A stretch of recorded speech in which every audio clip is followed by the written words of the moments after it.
The council meeting of November 30th. We've got an agenda before us. I'll call the meeting in order. Got an agenda before us, additions, deletions to the agenda. I would like to add 8.3, permission to miss council meetings for December and possibly January. Are there any other additions to the agenda? Yes, Councillor McGee. I'd like to give you an update on Marigold. Okay, council and committee reports. Where are we here? 10.3.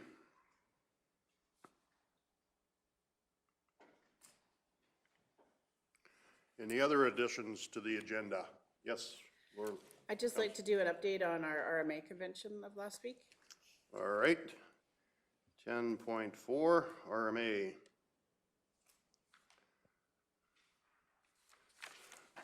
Thank you, Councillor Matchell Cunningham. Are there any other additions, deletions to the agenda? Seeing as not, yes, Councillor Christie. I'll move the agenda as amended. Okay, we have a motion to move the agenda as amended. All those in favor? It's carried unanimously. Our first order of business is 4.1. Oh, sorry. Approval of the council minutes from November the 9th. Are there any discrepancies? Errors, omissions? Yes, go ahead, Councillor Deputy Reeve King. I'd make the motion to accept the November 9th, 2021 regular council meeting minutes as presented. Okay, we have a motion to approve minutes as presented. All those in favor? That is carried unanimously. Now we will go on to our first agenda item. 4.1. Welcome, Mr. Zier, and anytime you are ready.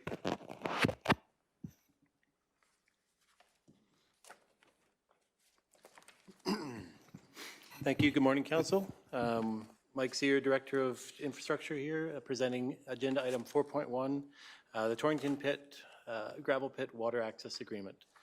So this agreement is being brought to you.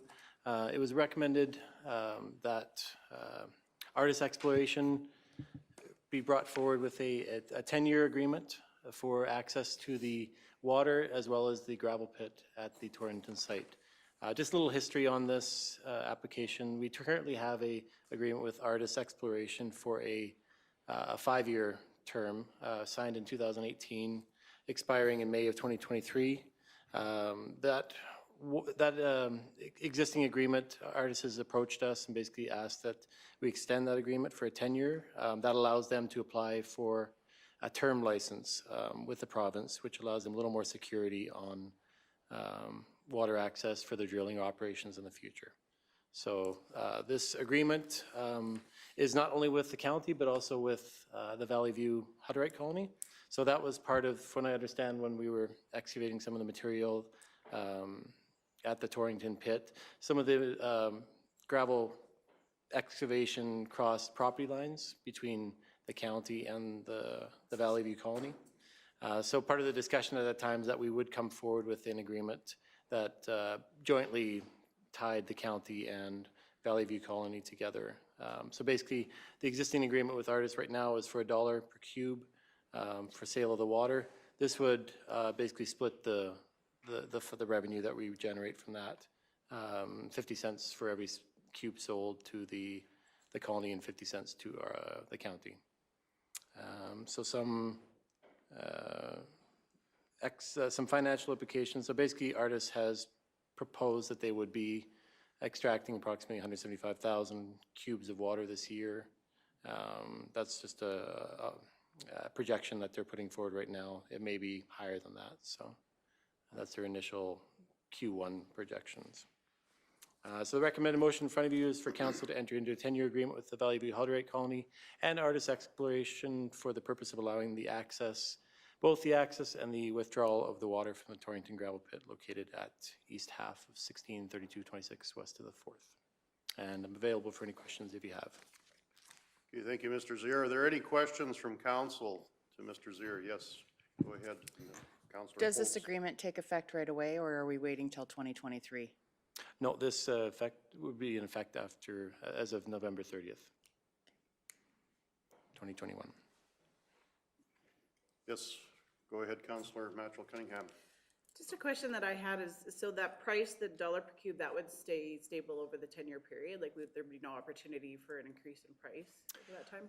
So I should mention, part of the agreement here is a right of first refusal agreement. So basically, maybe I should explain that a little bit more. We have also included in this agreement, which wasn't in the previous one, some allowances for the county and the colony to take water for their own use, up to 10,000 cubes for internal use of both parties, as well as 20,000 if we look at third parties there.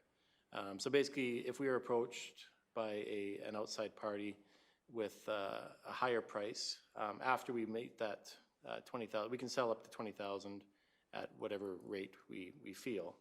After that point, there is a right of first refusal where we'll approach artists with the number that we've been presented and allow them to counter offer or match the offer basically for that.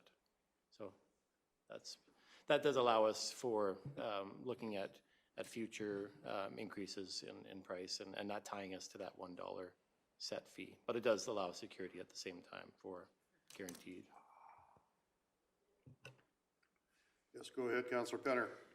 So is Artis applying for a license or are we applying for the license? How does that No. work with licensing? So the TDL, the temporary diversion license, but the term, that's entirely up to the applicant to apply for. Basically, right after, if the county council approves this agreement, they will apply for their own license. And like I say, applying for a 10-year term on that. So allowing them to pull that water out of there. Go ahead, Councillor Penner. You had mentioned in our RFD here that 175,000 cubic meters, but they may take more. So they will go back to the province, or are they going to apply right now for 200 to cover it, or? I believe that they're going to apply for well over the 175. I haven't got a final number on what they're applying for that term. It's basically whatever the province is going to allow them to apply for, they would like to. So I'm thinking probably more in the 300,000 range is what they're looking at for initial. But they haven't made the application yet, so they're weighing their options as far as what they need and what they feel they can achieve from the province. Go ahead, Councillor Forbes. Is there enough water for that 10-year agreement? And through the chair, basically that is going to be Alberta Environment's responsibility to approve that.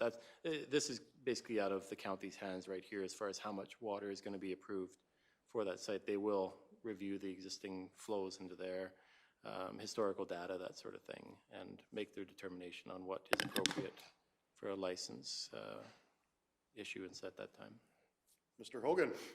Yeah, to expand on what Mr. Zier has said, the agreement in place, so when there's a technical component here, is we're not technically selling the water, we're selling access to the water.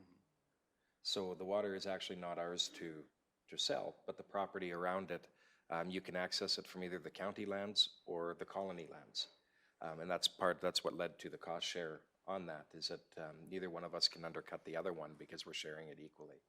When the reality is you could access and draw water from either landowner. When it comes to, as Mr. Zier said, when it comes to the actual withdrawal, what Artis is looking to do is, rather than applying for a TDL, a temporary diversion license each year, they would apply for a 10-year term license. But in order to apply for that 10-year license, they need an agreement locking in that source for 10 years, which is why the request coming to here is. Even once they have that, there has to be certain, and I mean, it becomes a domain of Alberta Environment and Parks, like has been said. So we don't get involved in if the water's there or if there's enough of it or what the flow rate is. That's all Environment and Parks. And so even if they are approved for a 10-year license, there's still certain level, and I gotta be careful going into here because it's getting outside my wheelhouse. But if there is if we have a dry year and the water's not there, the flow rates in the creek aren't whatever, even if they have that diversion license, they may not be able to draw on it. And that's an Alberta Environment and Parks matter. So they still, even when companies draw out of creeks and stuff like that, there's got to be certain flow rates and things like that that are meeting in order to enable them to make use of the licenses they have. So that element of it becomes an AEP issue, and that all gets set out, I think would get set out in their actual term license that they get. So if they wouldn't, my understanding, they wouldn't be able to essentially suck the pit dry. For sure, yeah. Are there any other questions from council for Mr. Zier? Councilor Penner? I just have a little bit of a concern with, if next year or the year after is worse than this year with drought conditions, and this is pretty much a spring-fed body of water, we're not pumping out of the creek. I wonder about how much of that spring is influencing the creek flow for our residents further down, and there is quite a ways from that pit to where it hits the Red Deer River. I'm not 100%, like I know licenses have to be given and they want permission to do this, and I fully understand the whole process here. I just want to be able to understand, if we have another dry year, how can we as a county, or are we able to apply for to put water into the creek system to have it flow, to fill up some of the holes? It won't get to the Red Deer River, but I mean, for some of our residents. Or, I know you talked about third parties accessing water. Or are ratepayers, could they be part of that third party to haul water out there for their livestock? I think this motion is to deal with access to the pit. I think Alberta Environment's position is they regulate how much water comes out of the pit. Am I correct in that assumption, Mr. Hogan? Yeah, so this, the motion before us is specific to the agreement. Anybody withdrawing water from there is going to need to meet Alberta Environment and Parks approval. So even if we're approached by a company that's doing something in the area and wants to draw some water, under this proposed agreement, we would have the ability to provide them with some without having to go to Artis first or to pay compensation to Artis. But that company would still be bound by needing to get a TDL and get approval from Alberta Environment to make that withdrawal.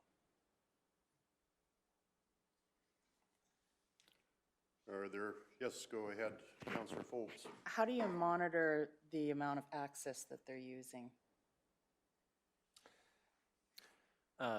Sorry, Like, through how the are chair. you monitoring how many times they're going in and out of there, if we're giving them access to the road to get there?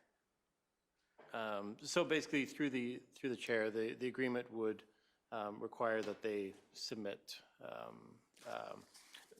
We've included in the agreement that we require them to have a flow meter installed for the water withdrawal. So depending if they are pumping out of there or acquiring it through a trucking method, we will have a record of the amount that's being withdrawn at that time. It's reconciled at the end of every year. And as far as outside parties coming in, we are keeping track of both the Valley View colonies as well as counties' third-party withdrawals from that system. So we will have a good idea of the amount of water to be withdrawn for that. Yeah, not necessarily the amount of trucks going in or that sort of thing. At this time, we don't have a method for that. The only reason why I asked that is because that's wear and tear on the roads that go in and out of there, right? That's why I was asking that question.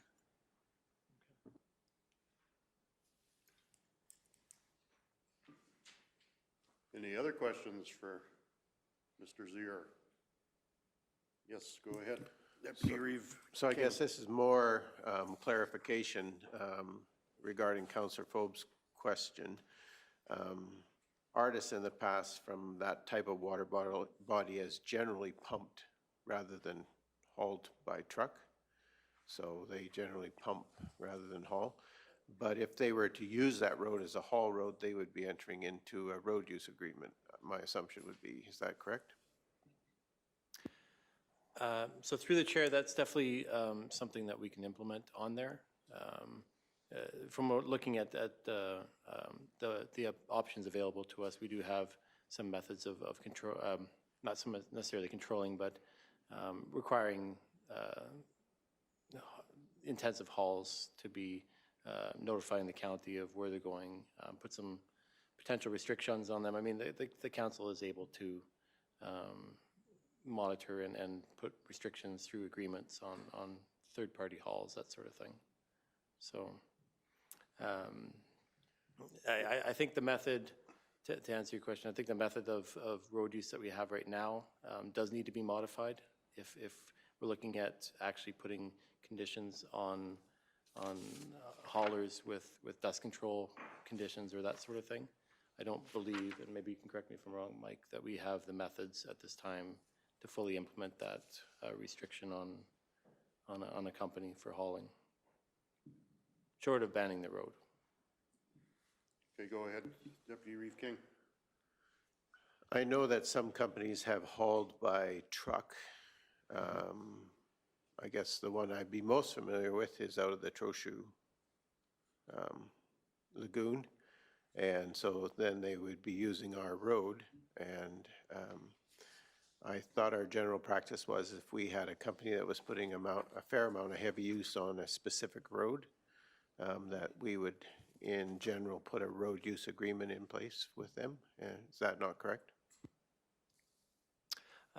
So through the chair, everything that I've seen is that I'm actually looking at bringing in a revised road use agreement that's a little more, has a little more teeth that we can bring forward, requiring third parties to put up a bond, that sort of thing, to monitor the condition of the road and be able to restrict their specific hauls on that road based on what is in their original agreement.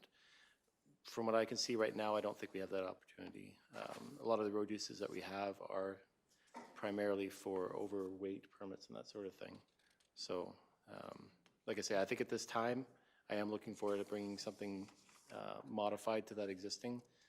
At this time, I don't believe we have the existing agreements in place to be able to go to that level that council wishes. Go ahead. I guess, again, excuse me, just as a follow-up, there are a number of locations within the county where those roads do get a fair amount of regular wear and tear, and where our roads get pushed out because they're turning or whatever.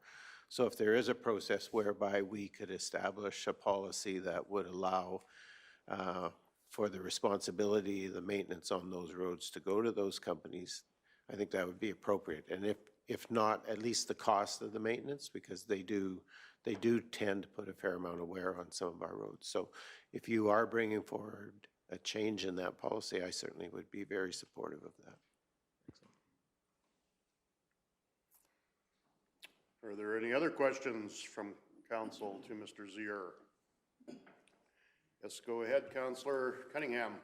So just back to the question about the 10 years, was that kind of more on Artis's end that they wanted that 10-year period? Like I just 10 years seems like a long time to me, you know, and I wondered, like, you know, there is so much activity in the area, and, you know, they're talking about the demand for this, you know, type of activity increasing. So I'm just kind of a little concerned about tying that up for that.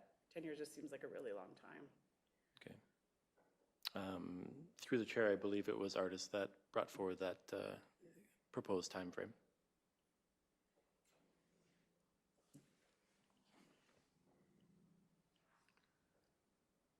Are there any other questions for Mr. Zier from council? Go ahead, Deputy Reeve King. I guess just want to maybe extract a little more of the thinking that's going on, Councillor Cunningham, with regard to that time frame and your degree of comfort or lack of comfort with that. So I guess my question would be is, are you wanting some more information in regard to whether that's a reasonable time frame, or are you comfortable with that or not? I guess that would be my question. Councillor Cunningham? I would just, you know, I just think 10 years is a long time to tie that up, and I'm just wondering, like, would they be amendable to like a 5-year period, or like, are we worried about losing them by not giving them a 10-year contract, or it just, I just wonder what's it gonna look like in 5 years? Are we gonna look back and think, you know, maybe we kind of shortchanged ourselves to make it that 10 years is a long time. Well, maybe at your age, at my age, it just flies by. Fair, that's true. Go ahead, Mr. Hogan. Through this, the 10-year is a long time. That's, you know, that you're tying this up. You know, the reality right now is it's been tied up for many years already. In fact, the current agreement that exists today, Artis has first right of refusal on any water coming out of there. This agreement here actually gives the ability to, up to that quantity, to sell water to other users without, one, Artis having first right of refusal, and two, being compensated for that. The existing agreement is actually a lot harder in that area, is that anybody that's looking to take water out of there has to go through Artis to do it, or there's the potential that there'd be compensation. So there is that opening up, which would allow other users in. That being said, the amount of water that Artis would be committing to, or that we would be committing to allowing Artis to take subject to Alberta environment approvals, would really, you're right, is it would tie up that site. Artis is one of the main active companies in our area. There is and as Mike Sear pointed out, this is their request because they want to pursue a 10-year term license from the province. They're not going to be able to do that. They're not going to be able to pursue the 10-year that they want if they only have the supply locked in for 5 years. So there is that. So that's part of their business plan. You're not bound to it, but that is the request that they've made, so that they can start to outline their long-term activity and drilling plan for the area.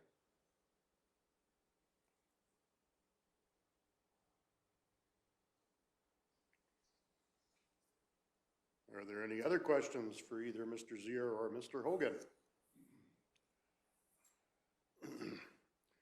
Yes, Councillor McGee. I'll put forward the motion that council enter into a 10-year agreement with the Valley View Hutterite Brethren and Artis Exploration for the purpose of allowing land access and the withdrawal of water from the Torrington gravel pit located at East Half, section 163226 west of 4. Okay, thank you. We have a motion before us as printed on screen. Is there any discussion to that motion prior to the question?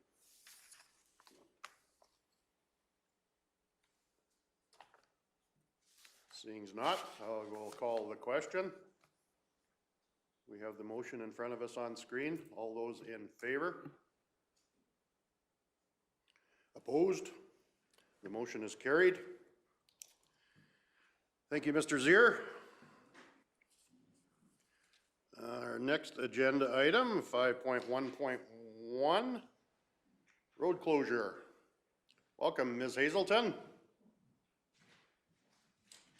And anytime you're ready. Good morning, Mr. Reeve, members of council. So we're coming back to you with some wording changes on a bylaw that was previously approved. So we are doing it as a revised bylaw. So in 2007, Highway 9 was realigned and Alberta Transportation gifted us with the parcel that encompasses the parking area at Horseshoe Canyon. This is a 3.56 acre title to an area directly south of the canyon that has been fragmented by Road Plan 834LK. This parcel contains portions of the parking lot and a small portion of the canyon itself.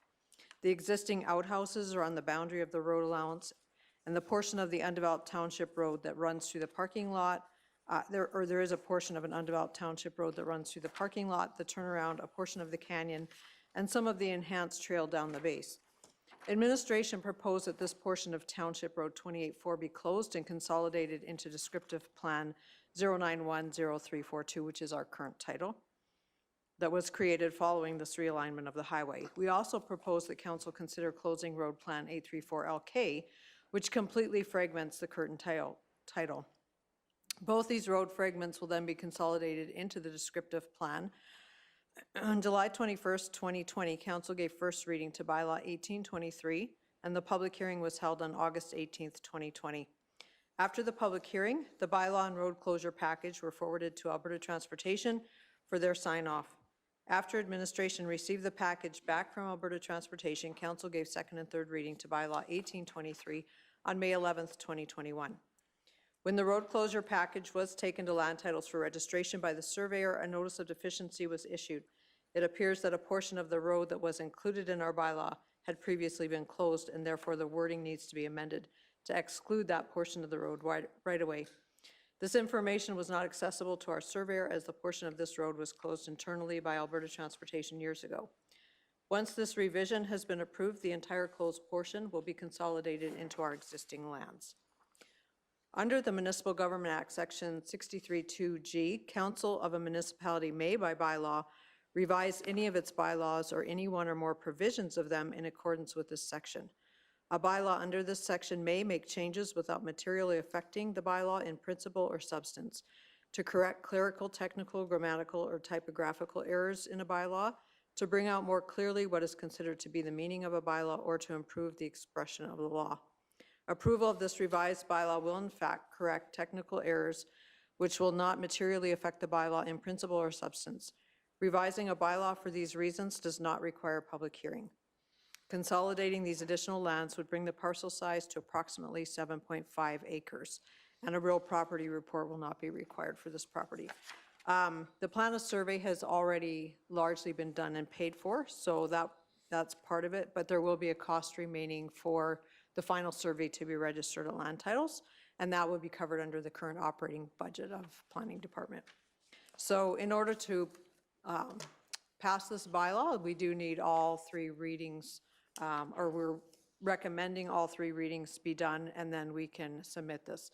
It will go back, the minister will get the opportunity to re-sign with the amended wording, and so it will go back to Alberta Transportation, and then ADCO also has an agreement on here that will be revised to reflect the proper wording. So, any questions? Thank you, Ms. Hazelton. Are there any questions for the planner from council?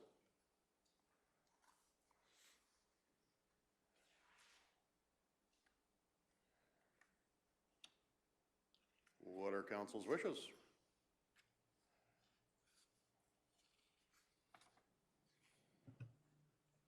Councilor Penner. I'll make the motion. I think it's pretty straightforward. That council move first reading of revised bylaw 1845 to pursue the road closure and consolidation of a portion of Township Road 28-4, which is an undeveloped road allowance adjacent to the south end of Horseshoe Canyon, and Road Plan 834 LK into Descriptive Plan 091-0342, Block 1, Lot 2. Okay, thank you. We have a motion before us to provide first reading. Any questions, any discussion to that motion?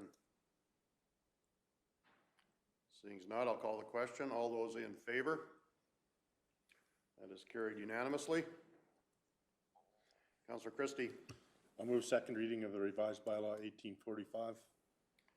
Okay, thank you. We have a motion to provide second reading to bylaw 1845, revised 1845. Is there any discussion to that motion? I see none. Call the question. All those in favor?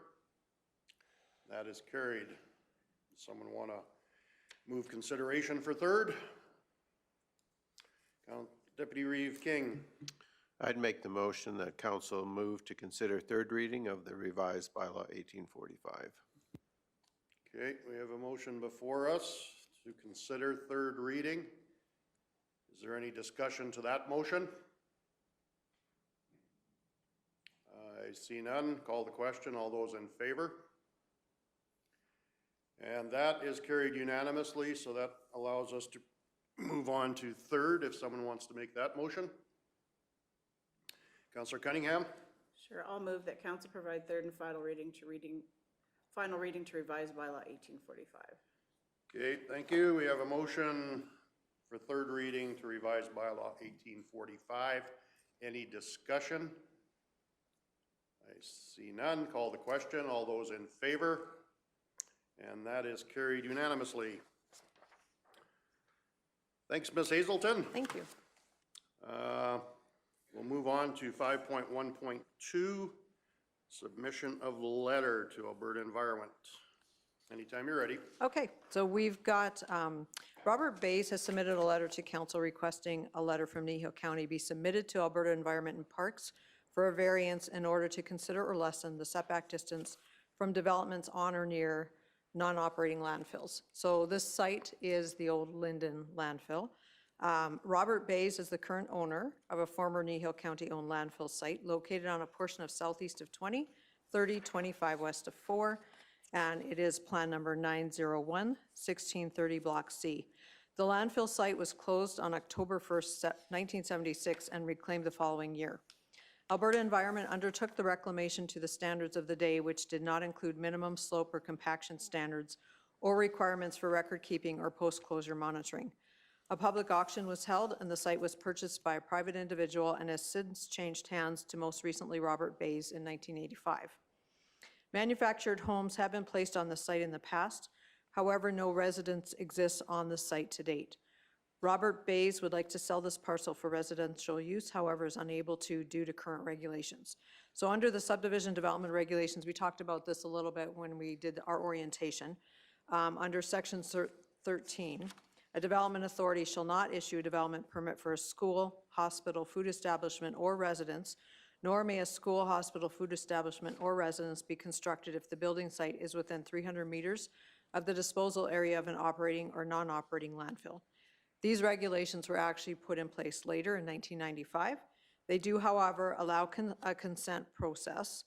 The requirements contained in subsections 1 to 4 may be varied by a subdivision authority or a development authority with the written consent of the Deputy Minister of Environment and Parks. The decision on consent was delegated to Alberta Environment District Regional Approvals Managers in July of 2007. Administration is recommending a letter from council be submitted as required by Alberta Environment and Parks for any request for a variance, which if successful could potentially allow development on the portion of southeast 20, 30, 25 west of 4. The request must also contain a commitment by the development authority to include a mechanism whereby future property owners are made aware of the request for consent. Approving a variance request would allow and signify to the applicant to go forward with the further requirements of Alberta Environment and Parks. The list of requirements which must be submitted is quite extensive. We have attached their fact sheet so you have an understanding of what the applicant will have to do. These requirements must be met by the landowner and would include an engineering report, which must also include groundwater and gas monitoring test holes. All information submitted by the applicant must be forwarded to Alberta Environment and Parks through the Development Authority. So they have made us the front end whenever a variance is requested, and so the package of information must go through us to Alberta Environment and Parks. However, the applicant, this is the document that I'm specifically referring to, is going to be responsible to carry out all the work. And so the letter isn't going to go yet. It'll be something that goes with the package. Once we've got all the other information, it gets submitted as an entire package that, yes, based on whatever work they've done at the site and that whatever their tests come back, we agree that he can apply for a variance and we will. So that's basically what we're doing, is agreeing to be that front end for the applicant in pursuing this variance request. It should be noted that the majority of this site, it is a small, it's a 4-acre parcel. It was resurveyed, there was a boundary adjustment done, and you will see we've included a timeline of this site, and we have quite a few of these in the county, and we're still finding some. But we've included the timeline on this one so that you guys have an idea of what's transpired in the past. And the boundary adjustment, still the majority of the site, there's a very small portion that doesn't sit on top of the old nuisance ground. So there would be some work to meet what the Alberta Environment and Parks requirements are by that applicant. So, and we've included a site plan as well that gives you the buffer, that 300-meter buffer requirement. And you can see how that sits on top of the site. Are there any questions from council for Ms. Hazelton? Ultimately, this is the first hoop that he needs to start jumping through the rest of the hoops. Yeah, and there's some that may in the future, because there are some parcels that definitely are extremely limited on any development without this process taking place. And so this is, we had one party already that there was some challenges because they couldn't cite a residence, but they did not pursue the variance request. This party wants to pursue that, so. Okay, thank you. Yes, go ahead, Councillor Foltz. So there's no permanent buildings on there right now that are residential, is there? There's something on there that will have to be removed. So how did they get water to there? I There is actually a have couple riser. questions. Okay. On that site. There's a well as well, and there is a riser. But I think right now water's coming in from a different, and that's one of the problematic issues for sure, is we don't want anybody using a well on these sites, just because there's high potential. So do we know what was placed in that landfill back then? Like, was there hazardous waste put in there? Most mean, of those landfills, right? everything went in. Like, these are old, back in the 50s, so, yeah. And there was grants. Alberta Environment partnered with a lot of municipalities, so back in the late 70s, there were grants, and under those grants, there was like 4 of them that we closed. But there was very little reclamation required at that point in time because they didn't know a lot of what we know now. And so, and that's why all of a sudden the legislation changed significantly. And so from our perspective, we have to say no. We did have one go to appeal. The SDAB did hold up our decision on that as well. But yeah, these are problem sites. So. Yeah, I imagine there's been a few regulation changes since October 1st of 1976. Yeah. Quite a lot. Oh, sorry. Oh, go ahead, Councillor Foltz. So the current owner is looking, so that, do we know when they first sold this? Because the county made the money off of it, right? Yeah, it got sold back in this,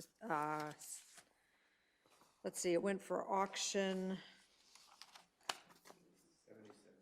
Yeah, 77. Do we So know? it was in operation basically from 58 to around 76 is when they closed it. Okay. And then it was sold in 77, and that's how we sold a lot of them at the time, was just by auction.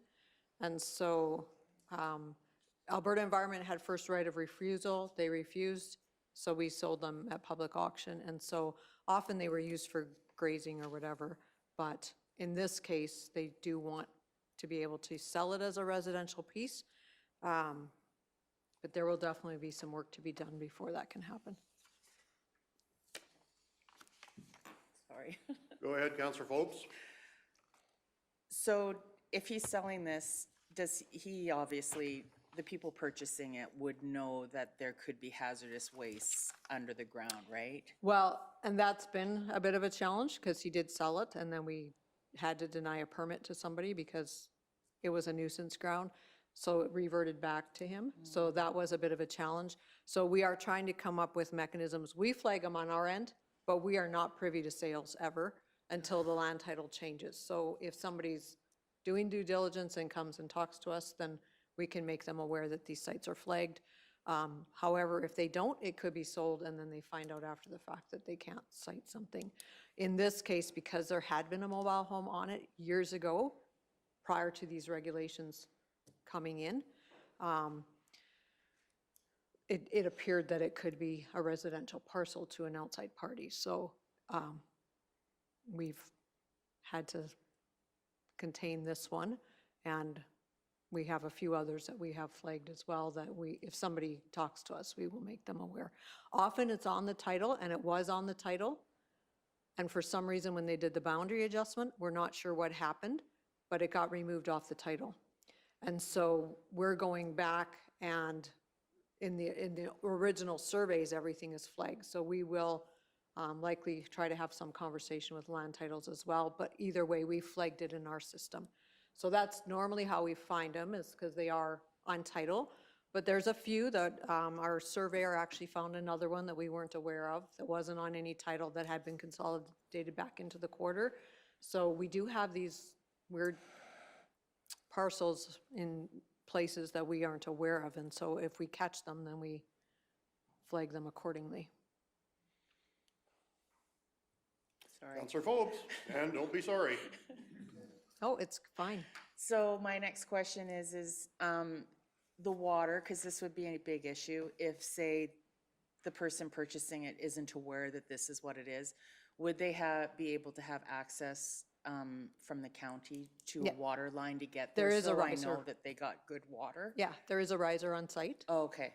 So, and that, again, happened because there was a mobile, I think, sitting there when the line went through. So that will be another conversation. I guess my understanding, and I'm not completely, is the current owner is going to start this process. He's not going to sell it necessarily for somebody else to do, but he potentially could. But the letter doesn't go until, like, there's limits. If you look at the fact sheet,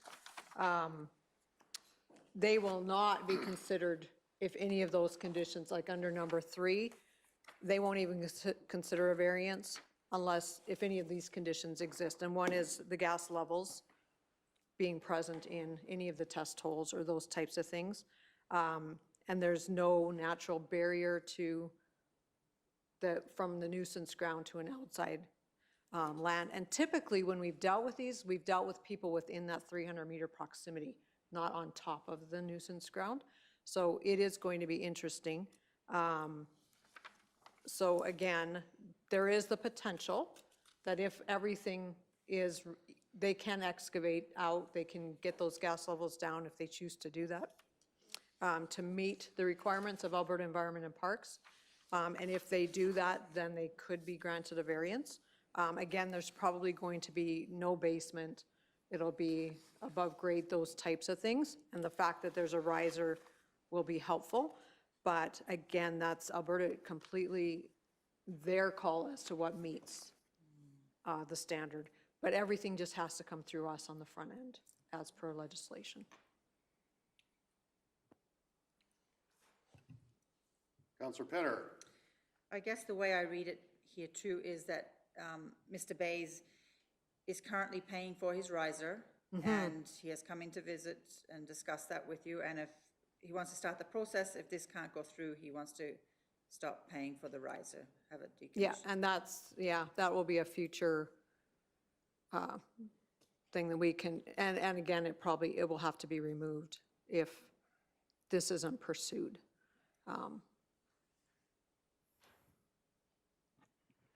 Go ahead, Counselor Forbes. So if he removes the riser and way down in the future, someone decides to purchase, then is water still going to be able to get there? It still could be available because the Okay. line runs past. Okay. So they could still get their own riser, but we just don't want one there if they can't have a residence. No, and fair enough. Yeah. Yep. Yeah. Deputy Reeve King. So I guess I have a comment and then I have a question. The comment I would make is, my understanding from what you've said is that if he doesn't get this variance letter from Alberta Environment and Parks, there never will be development here. And so that's my comment. My question would be is, if he does get the letter of variance from Alberta Environment and Parks, is there any liability that falls back to the county in that process? So I noticed one of your comments.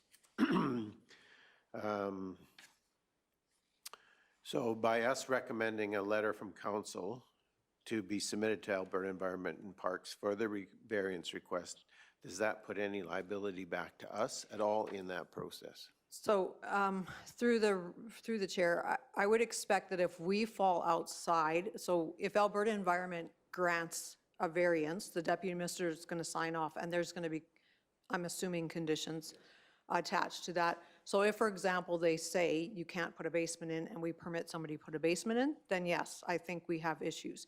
If we are not abiding by what they submit back as a variance, then I think some of that falls on us. But when it comes to meeting their requirements and they sign off and say, yes, they've met our requirements, they should be fine to put a manufactured home on that site, then I believe they would be the ones that would carry that. And again, I would have less concern with the ability to have a riser versus somebody using a well for future, but anyway. But this is a long process. Like some of these tests, they may want over a 2-year period. So this is not going to be anything quick. You may have forgotten about it by the time we come back with the full package because of what they may require. And it's really going to depend on what shows up if they do the initial tests, with what might show up in some of those test wells. And if they're relatively minimal, then it may be quicker, but if they're showing signs of quite a lot of gas still, it'll take a while to mitigate, or they may have to do some, like I said, excavation or something different, so.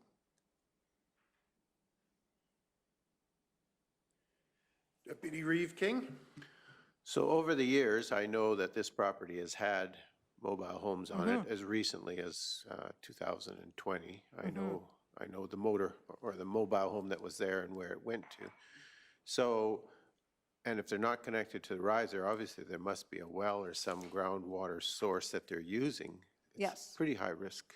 There is a well. Now, I'm not sure at this point. I do believe they're getting their water from another site across the road. And I have flagged that to them as well, that nobody should ever be using that well. I don't know how regular it was tested or anything like that. So yeah, no, I absolutely agree. And there were challenges, I think, because of the fact that there was something there before the regulations changed.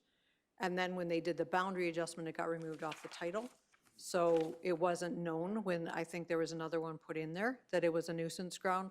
We found it this time when somebody applied, and it's like, we have to say no.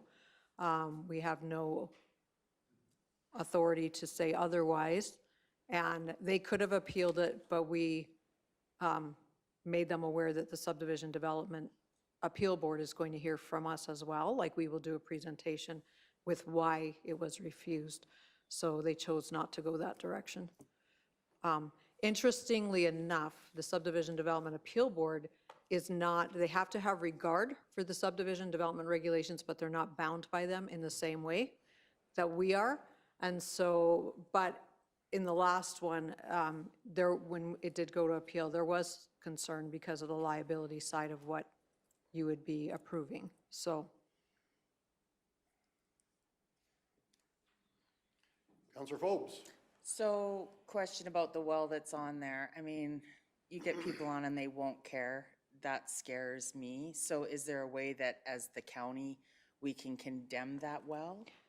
That would be Alberta Health that would do that, okay. but without a residence there, it doesn't matter, and we can't permit a residence at all. Like, so they won't get anything, so they shouldn't need to use the well. If they use it for livestock or something else, then they could certainly do that. I would still want it tested. So it doesn't matter who buys it, no residents can go on. Councillor Forbes?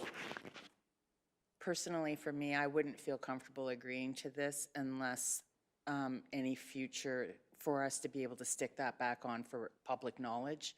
Because I think anyone, buyer beware. I mean, we have that knowledge.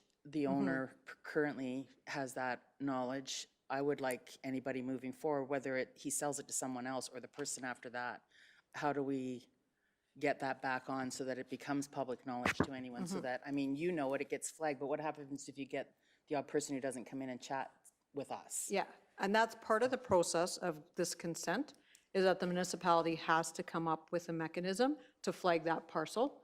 And we're not agreeing to anything being on there. We're agreeing to an applicant being able to do the testing to see whether anything, if they can meet Alberta environment requirements. So we're not agreeing to putting a residence on. We're agreeing to him starting the process of all the testing to see whether or not it meets. And it's only because we have to. It has to come through us. So at the request of the applicant, we are bringing that.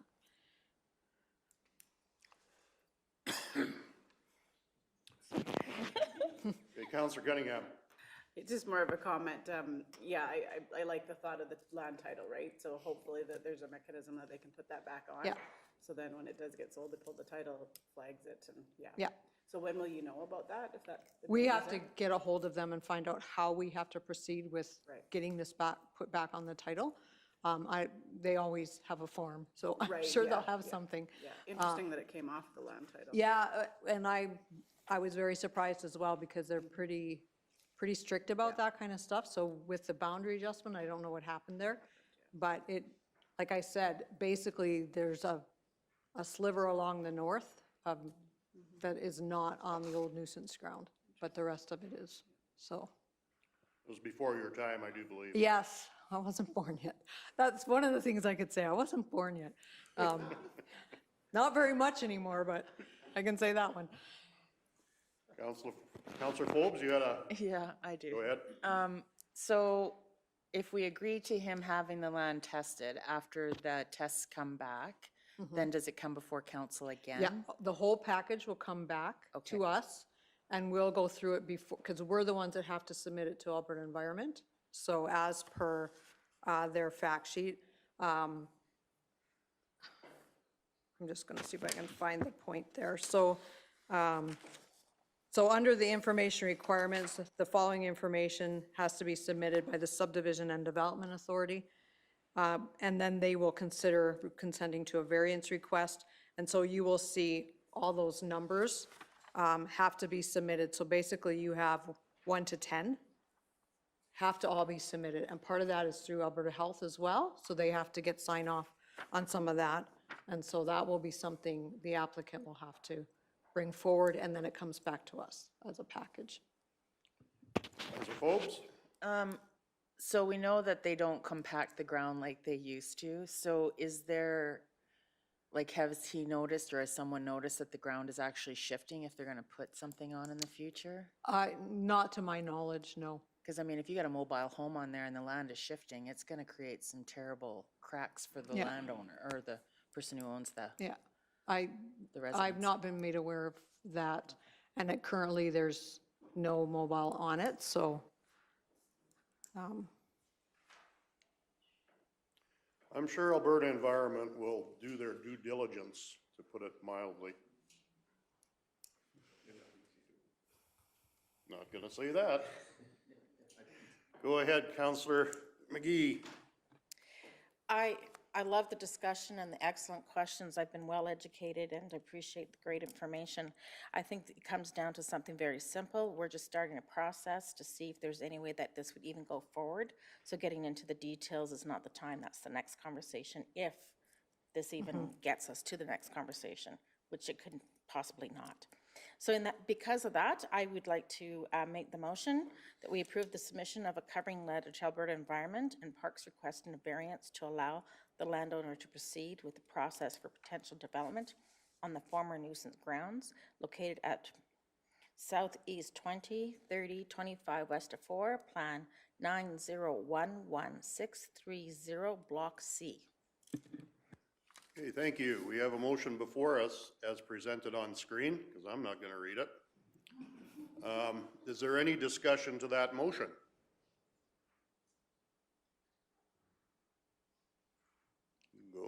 Going, okay, don't see any discussion to the motion, so I will call the question. All those in favor to get the process moving? Okay, opposed? Okay, motion is carried. Thank you. Thank you, Ms. Hazelton.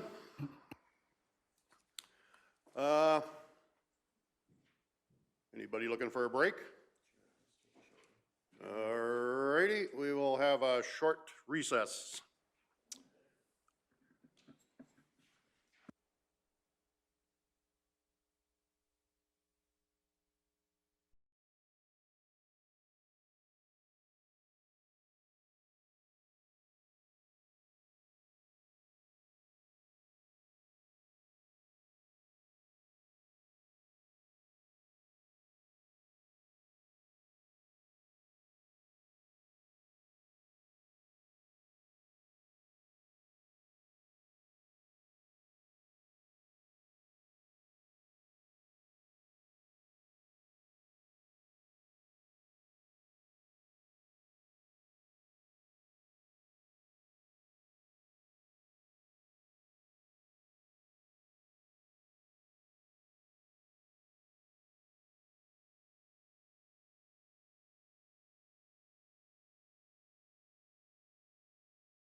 the next sought-after program, I guess you could say. She's working with the sheriffs, RCMP, Fish and Wildlife, and it's just to build with those high school kids how to drive safely and to maneuver around large equipment. And in the past, we've had our operations, our roads transportation department go out and set up like kind of different situations where those people would drive through those areas and just kind of pointing out the blind spots on a grader, for instance. So they need to know that when they're passing them. And then just as Deputy Reeve King had alluded to in the past, is that FCSS is seeing a large number of people asking for services. And with Officer Chabala in the schools, people are calling her a lot as well. So she is constantly referring them to the appropriate agency because she's continuously building that trust with those schools and those kids. It's people want to come and talk to her as well. So she is referring them to a whole bunch of different agencies. And she's also working with FCSS in that working group for child and youth. Financial impacts. So Kneehill County has an enforcement services agreement with Acme and Three Hills that includes patrol hours, so we must do 3 hours a week in those communities. And then we just have contracts on call basis with those other municipalities. And those patrol hours can include bylaw enforcement as well. Up to them how they use that. And yeah, the attachments are there. That's it. Does council have any questions for Ms. Grosfield? I see her reporting is quite thorough. Yes. Which is good to see.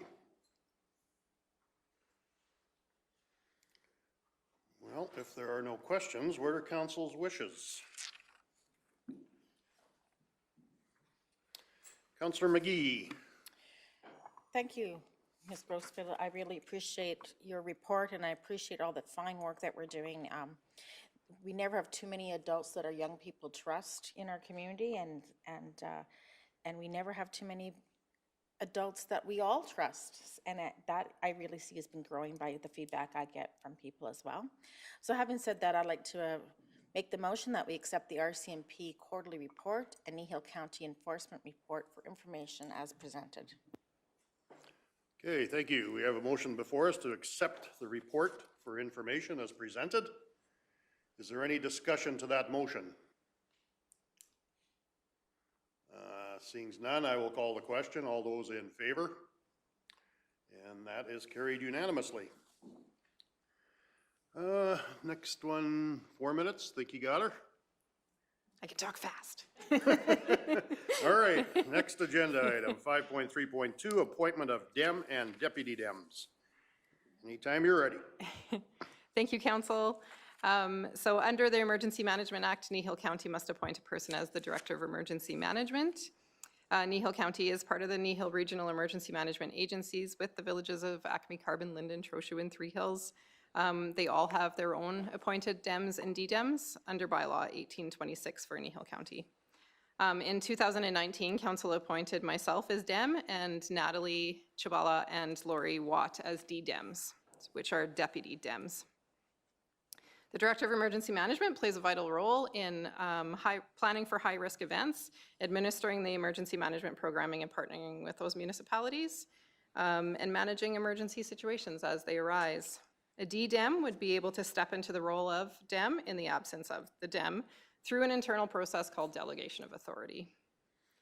With the upcoming change in personnel and Lori leaving our organization, there's what we're doing is we're requesting Dan Marcellus take on the DDEM position in place of Lori.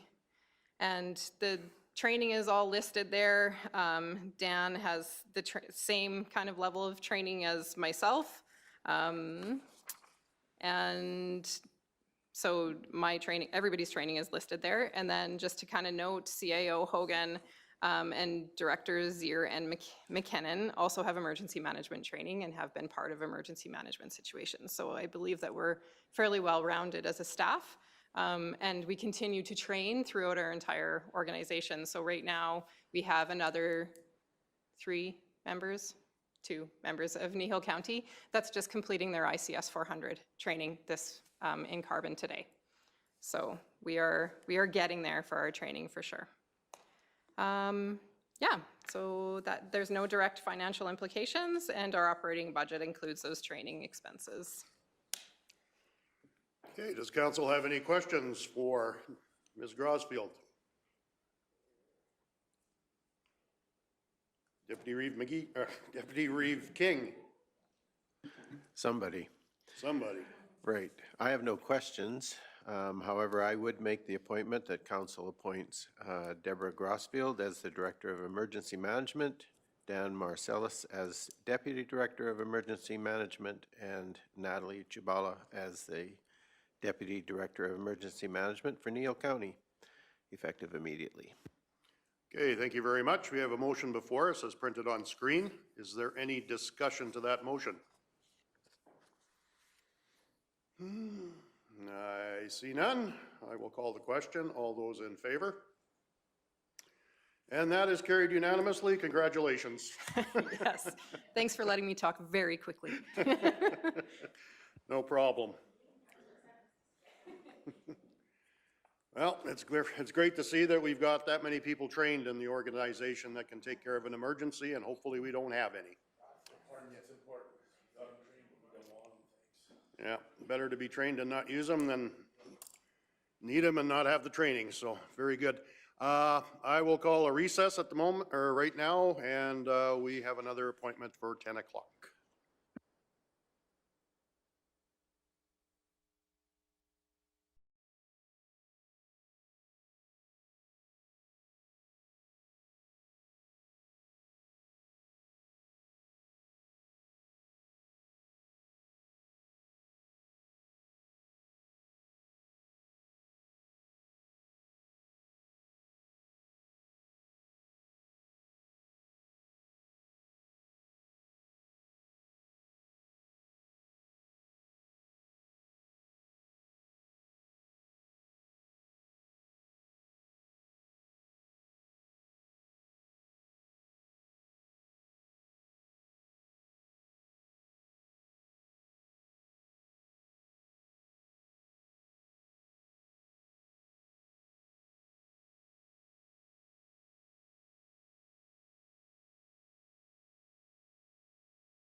and Mr. Frere. Anyway, I tried. Fair, but that's close enough. All righty. Thank you very much. Anytime you're ready. Great, thank you, Mr. Reeve and Council. Today, I'm just going to give you a quick little summary about these two programs that we participated in. And then Jason's going to get into a little bit more of the nuts and bolts and give you some of the findings that we found from both of the programs. So the Municipal Energy Champions Program supports municipalities by providing free capacity building support for developing, managing, and implementing energy management initiatives. Kneehill County was one of 9 municipalities selected to participate in this program in 2021. Kneehill County also participated in the AUMA AMSC Energy Management Services Program, along with our Kneehill Regional Partnership members. This program provided proposed energy conservation measures intended to reduce energy consumption, reduce operational costs by providing specific capital improvement recommendations. Participating in these two programs assisted in the understanding of energy use and provided tools to better track and manage municipal energy consumption. Our team has been able to identify opportunities for energy efficiency and potential capital improvement projects, including consideration to implement renewable energy projects. The knowledge gained through this process also provided us with the information to create a high-level municipal energy management plan to guide the municipality in this initiative. And this will be one of the things that Jason's going to look at into the next year. Financial costs of both programs was free. However, it did require a fair bit of Jason's time in-kind contributions from our staff. Findings from both programs could result in reduced energy costs at various buildings and facilities for our municipality should report recommendations be implemented. So I think I'll turn it over to Jason now, and he's just going to run through a little PowerPoint presentation that he has here. Morning, everybody. So I'm going to present the findings of these two programs. And just an overview, with MEC's program, we learned how to manage municipal energy usage and identify opportunities to reduce energy consumption. We also now track all of our consumption, and we identified a number of projects too to increase efficiencies. So with Municipal Energy Champions programs, we were really starting from scratch. But one of the things that was identified was the need for the energy management plan for the municipality. And overall, that program was well worth our time. With the AUMA's preliminary energy audit, we had 5 buildings there. It was this building, the maintenance shop, family and community support services, the Rongor Memorial Arena, and the Horseshoe Fire Hall. We identified a number of projects with this program as well, which I'll get into later. And the next step in this program is to figure out what projects best suit us and move into an investment grade audit. So the program through the MCCAC, it was more geared towards introducing municipalities to energy management and identifying projects. Whereas the program through the AUMA is geared towards the planning and financing of these products and linking industry with municipalities. So municipal energy management plans, they're used to manage consumption and reduce emissions, identify projects and energy options, set benchmarks. They provide guidance in long-term decision-making and help us achieve our goals. In general, they should include a mission statement, baseline information, like what our consumption is currently, usage consumption goals and other targets, and usually these are all linked to a time frame. And the plan would also identify any partners that we may find, whether it's the town here or other municipalities. So these can be very long. The municipal energy, or the plan for the city of Edmonton, for example, is 80 pages. We're not the city of Edmonton. We can start with a very broad and simple plan and build on it over time. One thing about it is that it does need to be monitored, looked at yearly probably. And we also believe that we can build this in-house.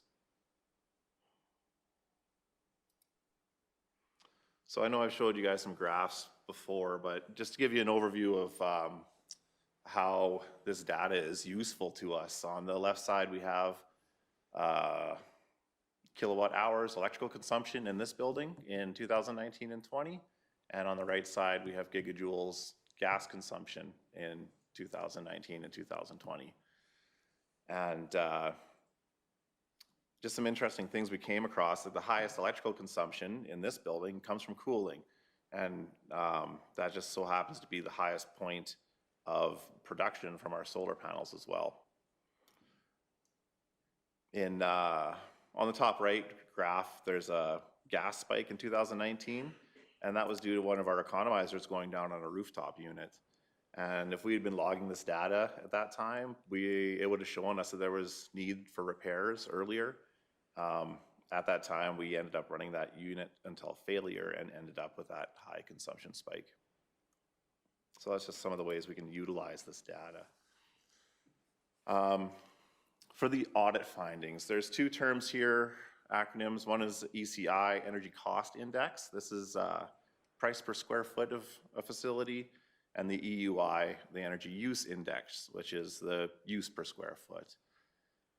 One thing that jumped right out at us was the maintenance shop in the bottom graph. Its ECI is unusually high. We know immediately that we need to look at how we use this building. It also shows it could be very beneficial and cost effective for us to do projects like lighting upgrades. This building doesn't have LEDs yet, and it's also really well situated for a solar production project.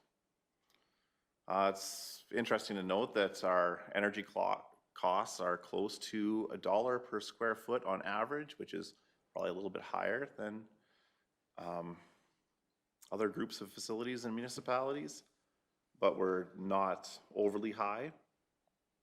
These charts also show us that the energy efficiency projects are less effective in a building like the Horseshoe Fire Hall with a very low ECI. That's a really efficient building.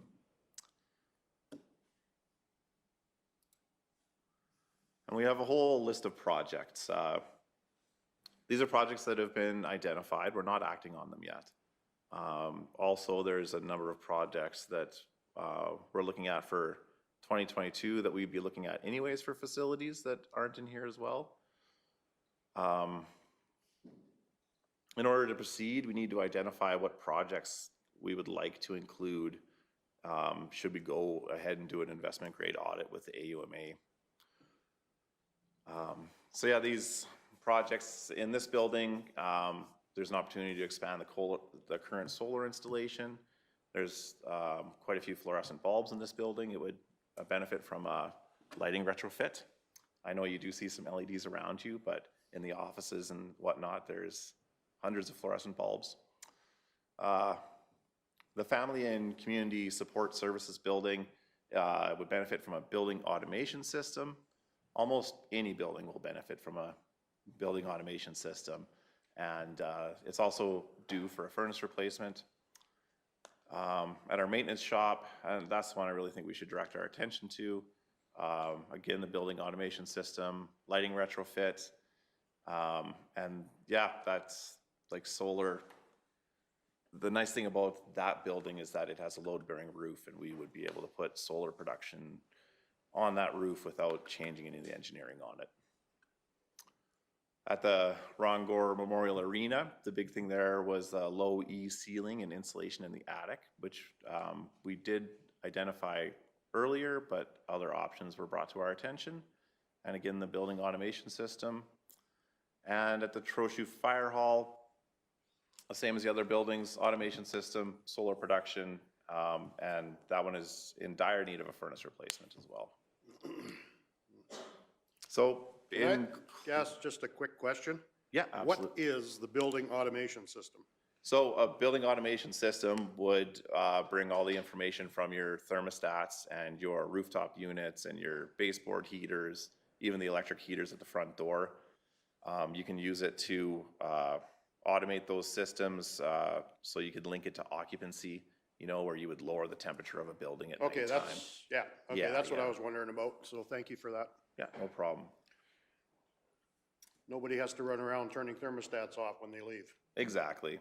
And also from a maintenance point of view, it's very beneficial. You get to see exactly what is happening in your building, and you can identify problems earlier too. So there's cost savings there too in those systems.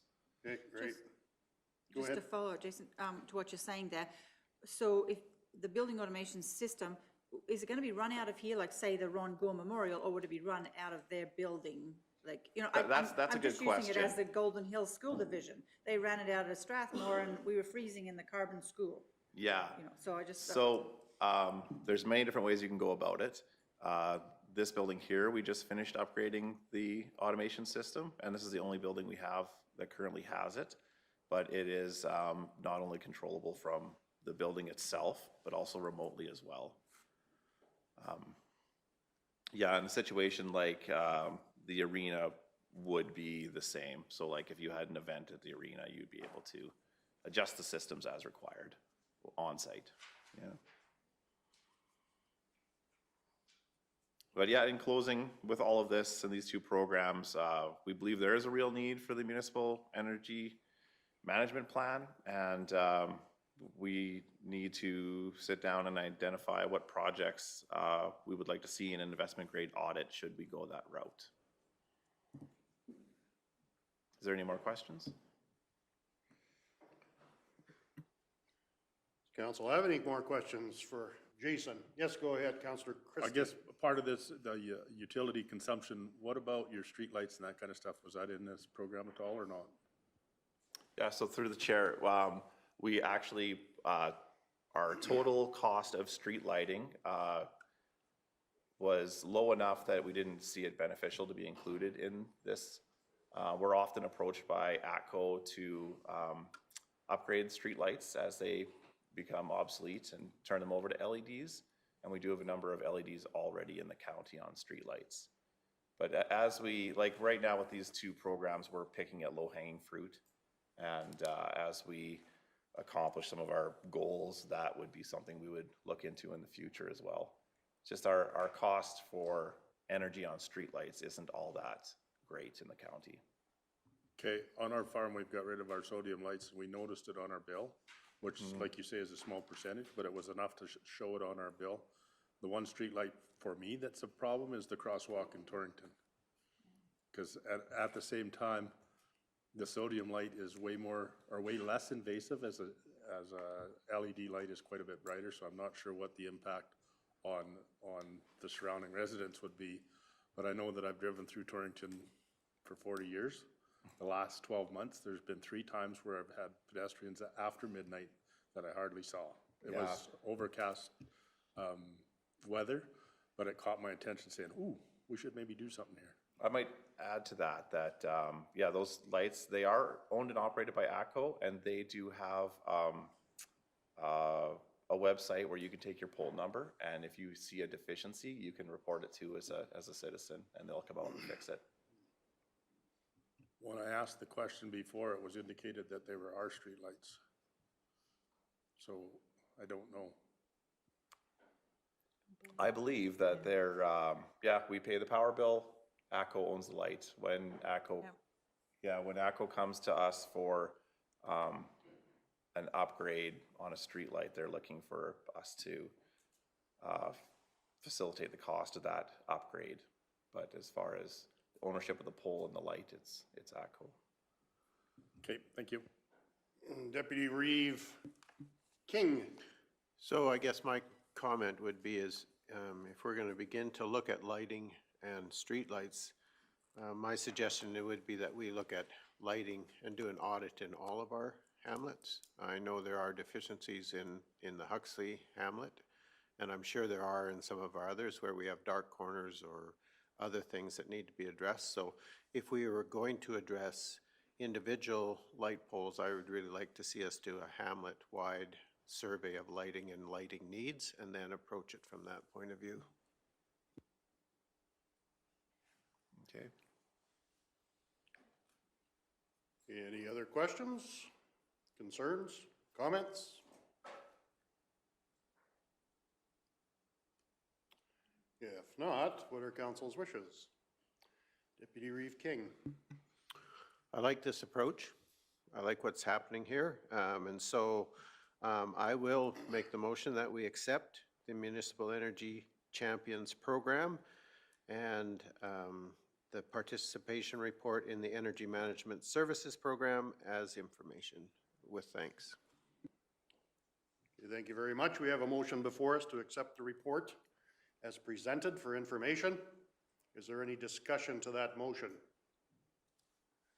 Seeing none, I will call the question. All those in favor? And that is carried unanimously. Thank you, very Council. much. Thanks, Jason. All righty. We have an appointment, and we're actually right on time. Welcome, Sergeant Day. If you'd like to come forward, I would just like to remind you that we are recording and live streaming. So I think I'm supposed to say that, but regardless of. I do appreciate that. Very good. It's been not that long ago that you were here, but there have been a couple changes in council. So Yes. I would like to start with introductions from my far right. Carrie Phobes, Division 4. Laura Lee Michelle Cunningham, Division 5. Debbie Fenner, Division 2. Jerry Wittstock. Ken King, Division 7, Trochu and North. Wade Christie, Division 6, so I'm in the northwest. Faye McGee, Division 1, close to Drumheller. Nice to see you again. Well, congratulations to re-elected and new elected. As a parent of all daughters, it's good to see the girl power here. I see the floor. So I can appreciate that. My biggest thing today, I just want to come and speak to you and just kind of say who I am if you don't know me. You probably know who I am or have heard my name in the paper a lot. I do send quite a few media releases through the channels and hoping they're getting to you on a regular basis. That's the idea behind them. One of the big things that I've noticed is rural crime. So we've put a lot of energy into rural crime since we started the new APP we discussed in April of this year. What I did is I ended up reclassifying one of my current positions and creating what's called a rural crime position. Again, a media release was done on that and forwarded over to the powers to be here that I send to, and it gets forwarded on to you guys as well, and gals. I've had a lot of positive feedback on that position. The position has created a lot of attention, not just from locals and our communities. It's gaining attention right now from our district and the division. That we're changing the game on how we're fighting real crime. I'm probably doing at least 2 media releases a month that I'm sending out just on nabbing prolific offenders that are causing real crime in our area. And what we're finding is most of them are coming from, obviously not from the area, they're coming in. Copper wire is a big one for us. In the month of October, we were hit the hardest this year so far with lease sites that were getting hit for copper wire. So what I did is I put a plan together to bring in additional resources into our communities to crack down on that increase in crime. So what I can do is, it's called a D2A, which is a data to action. And then I bring these resources in, so it could be traffic services, it could be surveillance from our ALERT, which is Alberta Law Enforcement Response Team, or our crime reduction unit. Having the member reclassified in the rural crime position here in Three Hills, what I've noticed by doing that is that it allows that member to work with those units all the time. So they know the area, they're familiar with what kind of crime has happened in our area, not just bringing people in. So if you're familiar with the Southern Alberta District Crime Reduction Unit, they're responsible for 32 detachments. There's no way they possibly could know every single thing in every 32 detachment area. But I found by creating that position here for us, the member knows what's going on in our area all the time. So if he does reach out to help, I find it expedites bringing those other resources in. They don't have to learn a lot of those things. The member can lead that way and lead that project. And by doing that, we're finding a lot of success in that area when it comes to rural crime. We're nabbing these prolific offenders. In the last month or so, what I've seen, and I'm hoping it's from the voices from the community, what we're seeing, people getting remanded and going to jail. They're not getting that revolving door release. So I am seeing more and more people seem to be going to jail for the crimes they're committing. Like we're nabbing people that are on what's called a conditional sentence order. Now that's a jail sentence that you get to serve at your home, not actually in jail in custody, but it's a jail sentence in home. We're getting people that are on these orders out in our area stealing copper wire. We're showing to the court system that, hey, this is a problem. Like you release them, you give them this order, but yet here we are catching them again out in these rural areas committing crimes. Copper wire is by far the biggest one. It's expensive. They get big return for it at these places. Now, one thing we are fortunate enough is that we work with an analyst, a crime analyst. There's 2 of them from Southern Alberta District. So whenever there's a transaction made, we get notification of people that we're following and people that we have an interest in. So when they show up at these places, they have to give IDs, what they're driving. So now we're in return getting what they're recycling. So we find it, and sometimes we get reports they're recycling hundreds and hundreds of dollars of copper wire. So we're using that information. We're doing tracking warrants. We're doing a lot more intelligent-led policing to find who the individuals are doing this. And I also noted by creating that rural crime position, it's been an overwhelming response from all the companies that own the lease sites in the area. They are now working with us. We said this fight is just not our fight. You have to be taking care of your own property. If you're leaving it out there, you have to have something in play to help take care of it. We've told them put spotlights up, put cameras up. So once they saw that we were making this huge progress in this area, I think across the board, they were phoning our office and said, what do you want us to do? So we're getting that buy-in from them just by having this position. So we are seeing an increase in that. Bait items. We've been very proactive with bait items. Again, media releases have been done, been forwarded to you for review. We had a vehicle truck that we baited and it got stolen right away. And the best thing about this, they can't take off on us. We just press the button, it shuts down. So there's cameras in it, it's all recorded, the whole 9 yards. So we're using these methods so they hopefully, maybe make it very obvious for them to steal it. And we want them to steal this and not people's equipment, right? We want them to take our stuff. So we're investing in this. The 2 projects that we've done so far, we used 2 bait items and both have been stolen and both we actually apprehended both times and charged the individual for stealing our bait item. We're now on project number 3 bait item. We're gonna bring something else in and see if that gets taken as well too. What I'm seeing, I'm probably gonna take them pretty fast, but it's good for us because we're catching these people that are grabbing stuff. So we've increased those bait projects quite a bit. You probably heard it or read in the paper at some point, I report all the calls for service through the Capitol. We did get a little bit backlogged because obviously Tim had some family stuff going on, so we weren't able to report as often as we would wanted to. And Tim has been phenomenal with that with me, with getting the calls for service out there. I can tell you people in your area are stopping me and telling me how much they love to see that in the paper. All the media releases, the community events that we're showing up for, such as Remembrance Day, Canada Day, those kind of things. We're hearing a lot of feedback all the time. The pumpkin carving contest that we held at our office. So we're getting a lot of feedback from community people that they're happy. We're still doing what's called the Habitual Offender Management Program. Now that's somebody who is released on strict conditions like house arrest. That allows us to go and check on them periodically. So we can show up at 2 in the morning, we can show up at 10 in the morning, and they have to be home. If they're not home, we breach them and bring them back to court. But again, we're finding less of that. People seem to be breaching and going back to jail and staying there, more so than just going through the revolving door and coming out again. So that's a good sign for us. But the people who are actually abiding by those conditions, we're checking them on a regular basis, and so far it's been good. So that's going well. And again, we do a lot of checks on, especially ones that are prolific property crime offenders. They're the ones right now that are causing the big issue for us in the rural area. So if they live in our area, we're doing checks on them to make sure that they're home at night, early morning, those kind of things. That they're not out stealing copper wire, committing Cadillac converter thefts, which is another big one as well. And again, I've increased media releases when it comes to rural crime. Like I said, I think on average since April, I've been posting 2 a month. Now something minor, I'm not really going to post too much about it. Usually it's the bigger events that we have. But I'm getting people stop me on the road and saying that, good job on bait item, or good job on nabbing that person that was out in Horseshoe area. They were driving around and we found them with stolen equipment in their vehicle, that kind of stuff. So we're hearing a lot of positive feedback from communities that are reading that paper. So that paper for me, that avenue, is really, really important because it really gets out a lot of that information.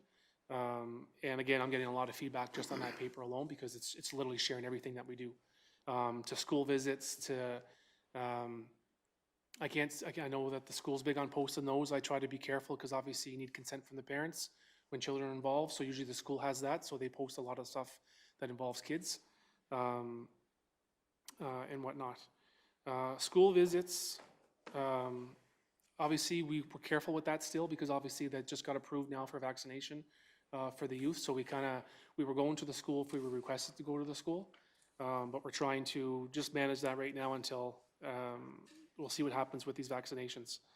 Rural patrols, I don't know if you talk to your farmers on a regular basis, but they've been ecstatic how much we've been out there in the last 2 months. I think we spent more time on the dirt road than the paved road, and we were stopping everything we saw. No matter if it was daytime, nighttime, we were stopping everything, and we were checking them out. And I can tell you that everyone that I talked to that obviously wasn't a bad person was ecstatic just to see us out there, and they thought they would call the office, they would think something was going on, and we were just, no, we're just out to making active patrols. So we've really increased, especially in the Kneehill County, we've increased those patrols quite a bit because that's where we found most of the property crime happening with the lease sites. And then obviously we continued on with Red Deer County, but really focused on the south of Elnora over down to Sunny Slope a little bit. But we find the most of it is in the northwest of Three Hills. Very, very little in the south by Sunny Slope, that area. Majority mostly in that northwest side of Three Hills area. I don't know if that's where the majority of lease sites are. We have maps and stuff at the office, but with over 200 lease sites, it's hard for 6 people to be there exactly at those times. So I was very happy when we put this initiative forward, how excited these companies were to work with us to make their lease sites more secure.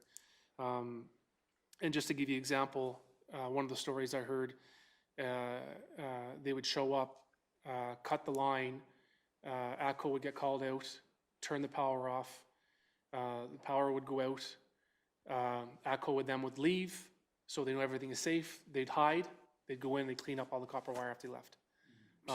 So we're finding these people, they have specialized equipment, they're learning the trade that goes along with getting this copper wire. They're specialized bolt cutters, those kind of things. We're finding these in vehicles that they shouldn't have them and whatnot. So they're definitely, I guess, today with YouTube and everything, you can go on YouTube and learn pretty much anything, right? So, but again, we're proactively watching those things. Community events, again, we know they haven't been expedited too much, but we're going to the ones that we know of, and if people ask us to show up, we're definitely showing up and being part of those events. Traffic enforcement. We haven't focused a whole lot on traffic enforcement. We are on the highways, but obviously with the increase in real crime over the last few months and our calls for service have averaged about 250 calls a month, which is a lot for 6 people. We've noticed an increase. So my gut is that I'm going to tell you people are happy with our service and they're phoning us more than in the past. We're seeing to have that increase from that 100 and some calls per month. Now we're up to 230, 250 calls per month. And I think a big part of that is the trust. The big part of that is the media releases. The big part of that is going to these community events and engaging with our communities, engaging with yourselves, and educating that this is the work that we're doing.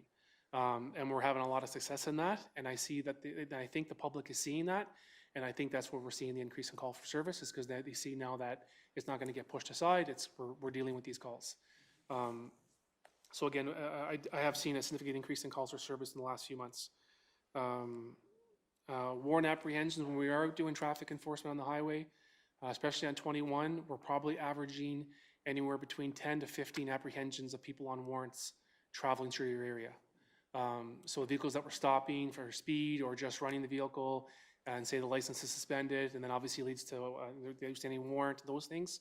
So we are apprehending quite a few people traveling on the highways through your area with outstanding warrants. So that's happened on a monthly basis at least 10 to 15 times. We're apprehending people. So very, very proactive when it comes to that. The one thing that you had asked for is working with Kneehill County, obviously the protective services more. We've engaged in a lot of those initiatives. We've started probably the majority of the initiatives that we're doing these projects and inviting them to our projects to, if they're allowed to come, and they have to get certain permission and stuff, I believe, through Deb to get the permission to come with us, doing check stops, those kind of things. And they've been phenomenal. They've been great to come out and do projects with us when they can. And they've been very understanding, especially in the last couple of months when we just haven't had time to do it because we've been focused on the real crime part. That obviously ate up a lot of our time, and we just didn't have time to focus on these little traffic stuff. So one thing that we did was we put them in contact with our traffic services that come in through Black Falls, Stettler, and they've actually come in now and partnered up with the peace officers to try to do some projects with them when we weren't available to do that. So we hadn't forgot about them. It was just we had focused on the criminal aspect of it. It just took up way too much of our time to really focus on the joint projects. But when April to about, I'm going to say July, we were doing probably a project a week, if not every couple of weeks we're doing a couple of projects. Seatbelt, speed enforcement, those kind of things. So COVID-19, that has taken up a lot of our time too. We get emails from health services when there's people to check on to make sure that they're quarantining properly and not leaving their home. We've seen a big increase in that. I know Kneehill County peace officers don't do that, and nor do Red Deer peace officers. So that all fell on our shoulders too. So we're doing that as well. And mental health is probably the highest increased number I've seen in the stats that I can go back in Three Hills. I think we're already at almost 80 calls for service for the year since April 1st for mental health calls. So obviously that's taken up a lot of our time too. And again, depending on what situation, if it's something that we can Form 10, then I've lost a member because they have to take them all the way to Ponoka. And then we're down a member for that period of time. So it does impact us quite a bit. We can't take them to the hospital here in Three Hills. We have to take them to Ponoka if we can Form 10 them. But what we're finding is that the hospital now, yesterday, phoned us again as well to go and apprehend someone for them to bring them to the hospital. And we just can't do that.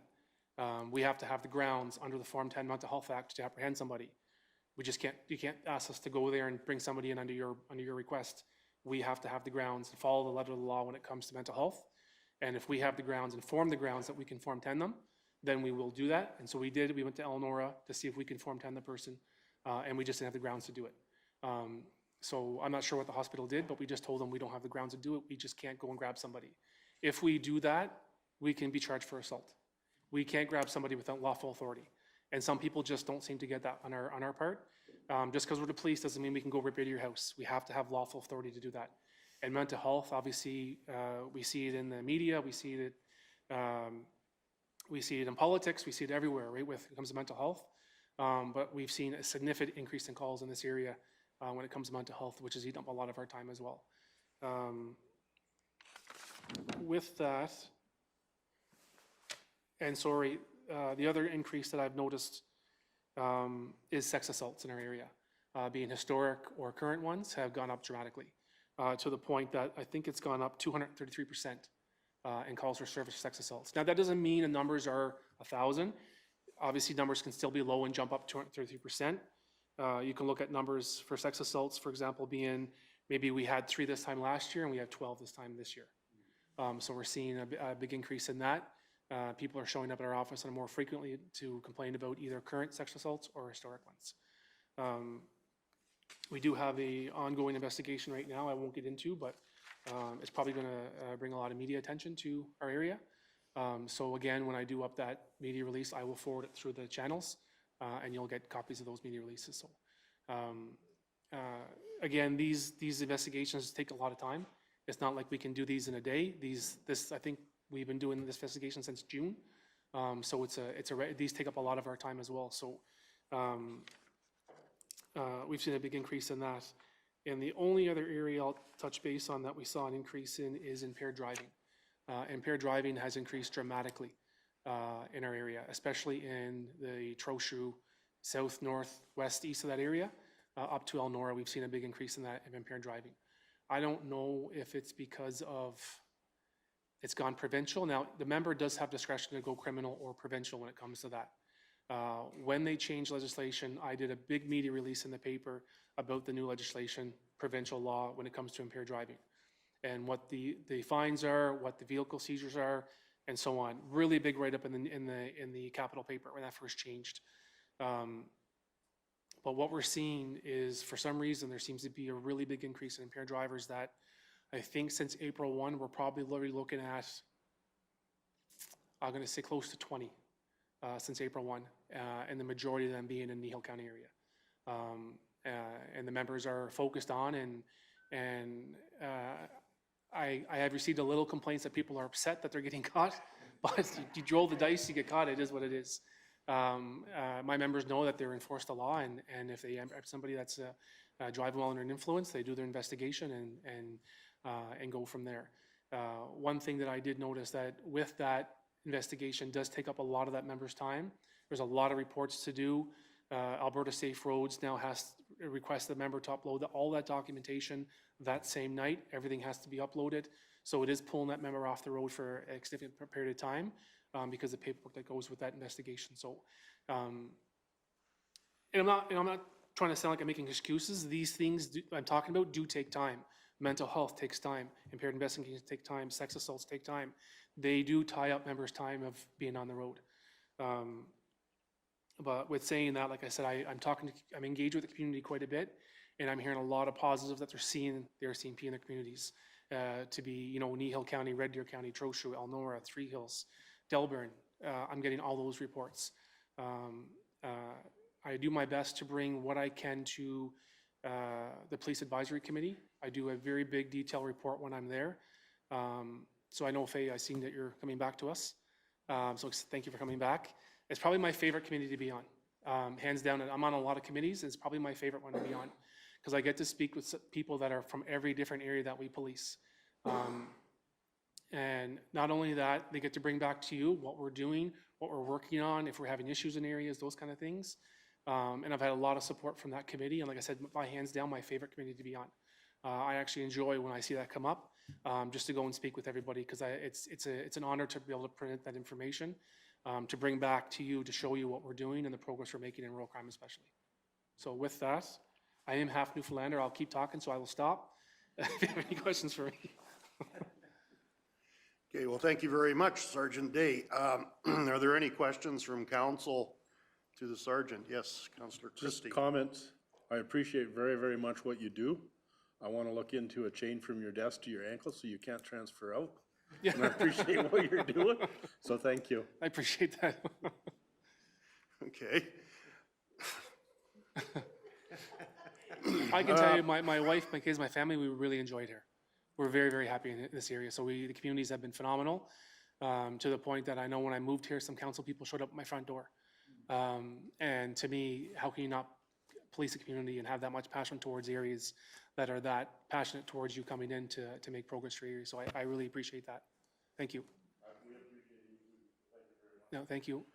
Okay, so because we're live streaming and recording this, I've got a question for you. If our residents see a suspicious vehicle or something suspicious happening, do we call the complaint line or do we call 911? So this is what I've really pushed in this area. And my last attachment was a lot smaller than this area. And people are just used to calling the midline. And I always tell people calling them midline is going to slow us down dramatically. Obviously, if it's an emergency, 911 is always the number to call. If it's non-emergency and you don't need police right away, I always say call 403-443-5538.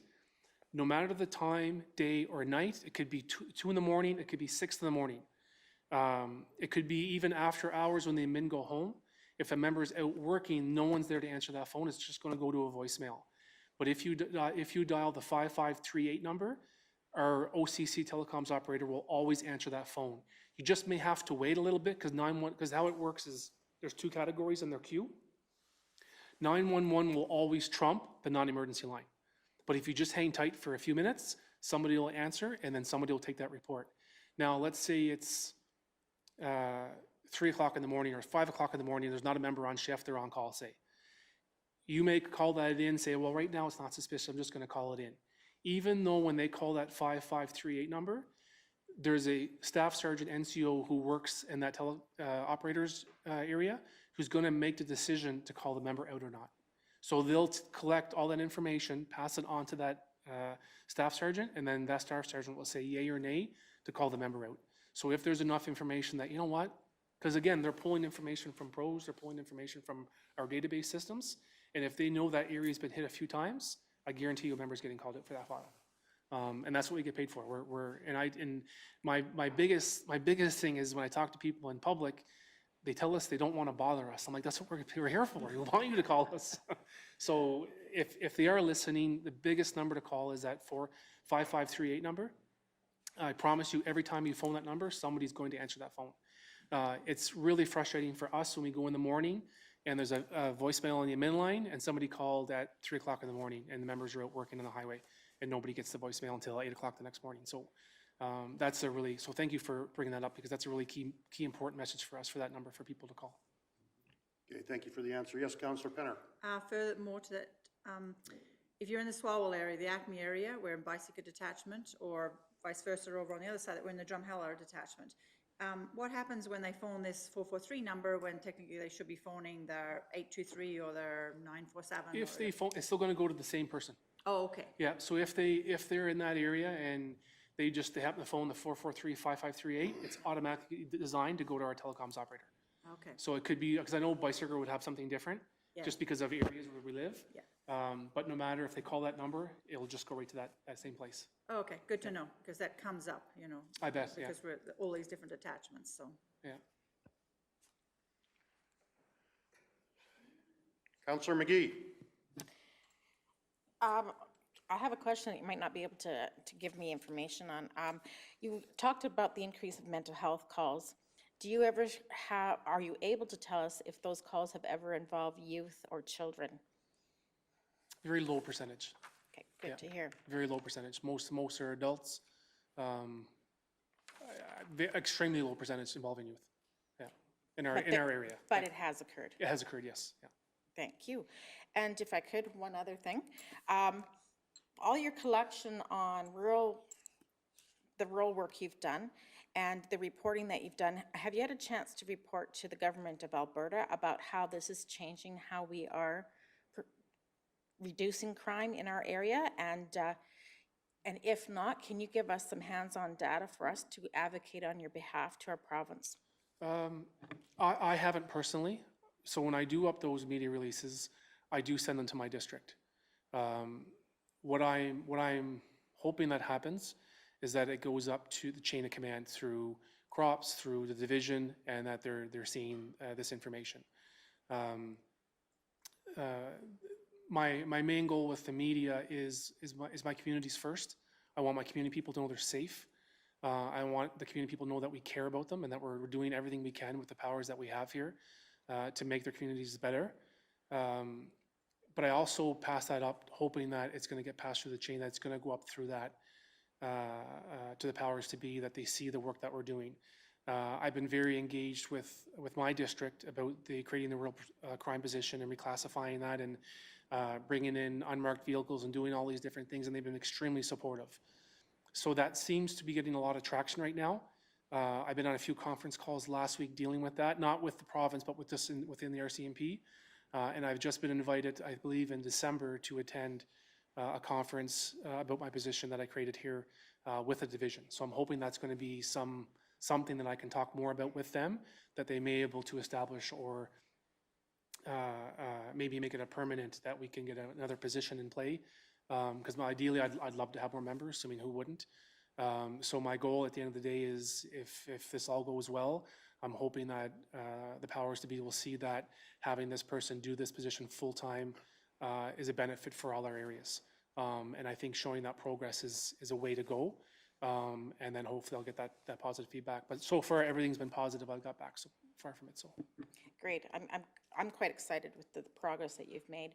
Would Staff Sergeant Kevin Charles be someone to talk about more with that if I were to? Yeah, so he's my DENCO, so he's a district advisory NCO. Okay. So he'd be responsible for 3 Hills, Drumheller, Hannah, Oyen, like different areas. So they have about 5 detachments each that they supervise. Okay, So he'd be my direct supervisor, would be Okay, great. Kevin Charles, yeah. thank you.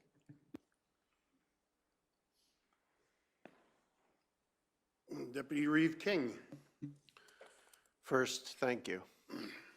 What you're doing is very much appreciated, and the change in the Three Hills division since your arrival has been noticed and is very much appreciated. I So appreciate that. I'm very excited to hear what you're saying and to see the results of the work that you're doing. And I guess I just want you to know that I'm in that Horseshoe area. So don't stop you? Yeah, no. I mean, if I need to be stopped, please stop me. But it is noticed. My residents are commenting on it, and the work that's being done is very much appreciated. So I want you to hear that from me. So appreciate thank you that. very I really much. do. And like I said, I have a phenomenal team at that detachment, and I don't sit here and take credit for the work that the members are doing. The members are out there every night doing that work. They care, like I said, the one thing that I'll add to that is 2 things that since I've been here, I tell them is no matter what work you do in the areas that we police. So yes, they appreciate the work that you do, but what you do in that community, they will always remember. And those are 2 things I hit home to them all the time. Whenever I have a chance, those are always my 2 key points. And it seems to be working with the group that I have here. Hence why we've been very successful when it comes to the real crime stuff. So, and community obviously presence in the area. So I appreciate those comments.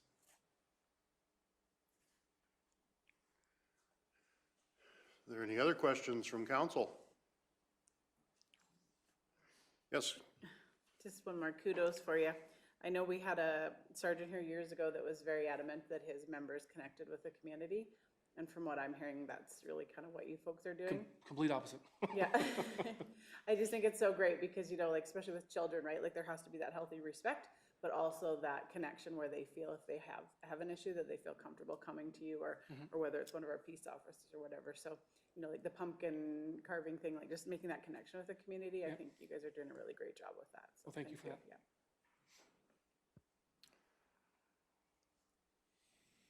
Any other questions from council to Sergeant Day?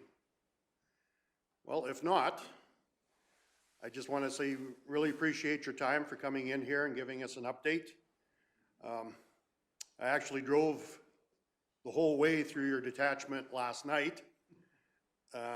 It takes a long time to get from Delburn south, and I don't know what it takes with lights and sirens, but I wasn't gonna find out. No, I think. No, I don't have them, but I could have maybe seen them. I know we had that incident at the hospital, and it took the member from Delburn to the hospital, lights and sirens, I'm gonna say maybe 12 minutes. But that's at an unreasonable rate of speed to get to help where there was an issue there. So that was, I think it was 12 minutes by the time we got there. So obviously time of day, obviously we have to focus in, you know, public safety, those kind of things. But I think it was 12 minutes by the time we got from Delburn to the hospital. So yeah, it's quick. Well, it took me considerably longer than that. Otherwise, you would have seen lights. I would have seen, yes. So anyway, I do thank you for the reports, both through the paper and for council itself.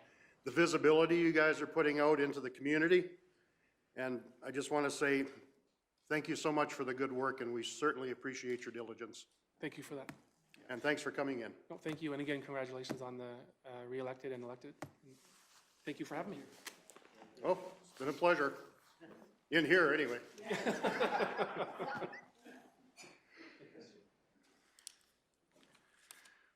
All righty. So we'll continue on with our agenda. Our next agenda item being 8.1, Kneehill Regional Partnership Training Opportunities. And Mr. Hogan, you're bringing this forward? I am, through Mr. Reeve to the rest of council. For background information, this the Kneehill Regional Partnership is a partnership group comprised of the 6 municipal jurisdictions within the area, so us and the 5 urbans, being the 2 towns and 3 villages. The partnership has a couple of focuses. One is to provide training opportunities, primarily to elected officials, but to to staff as well, and to find, or to explore ways, I should say, of potential joint delivery of services or economies of scale. Basically boils down to ways that we can work together for the betterment of the community, whether that be service provision or cost efficiency and the like.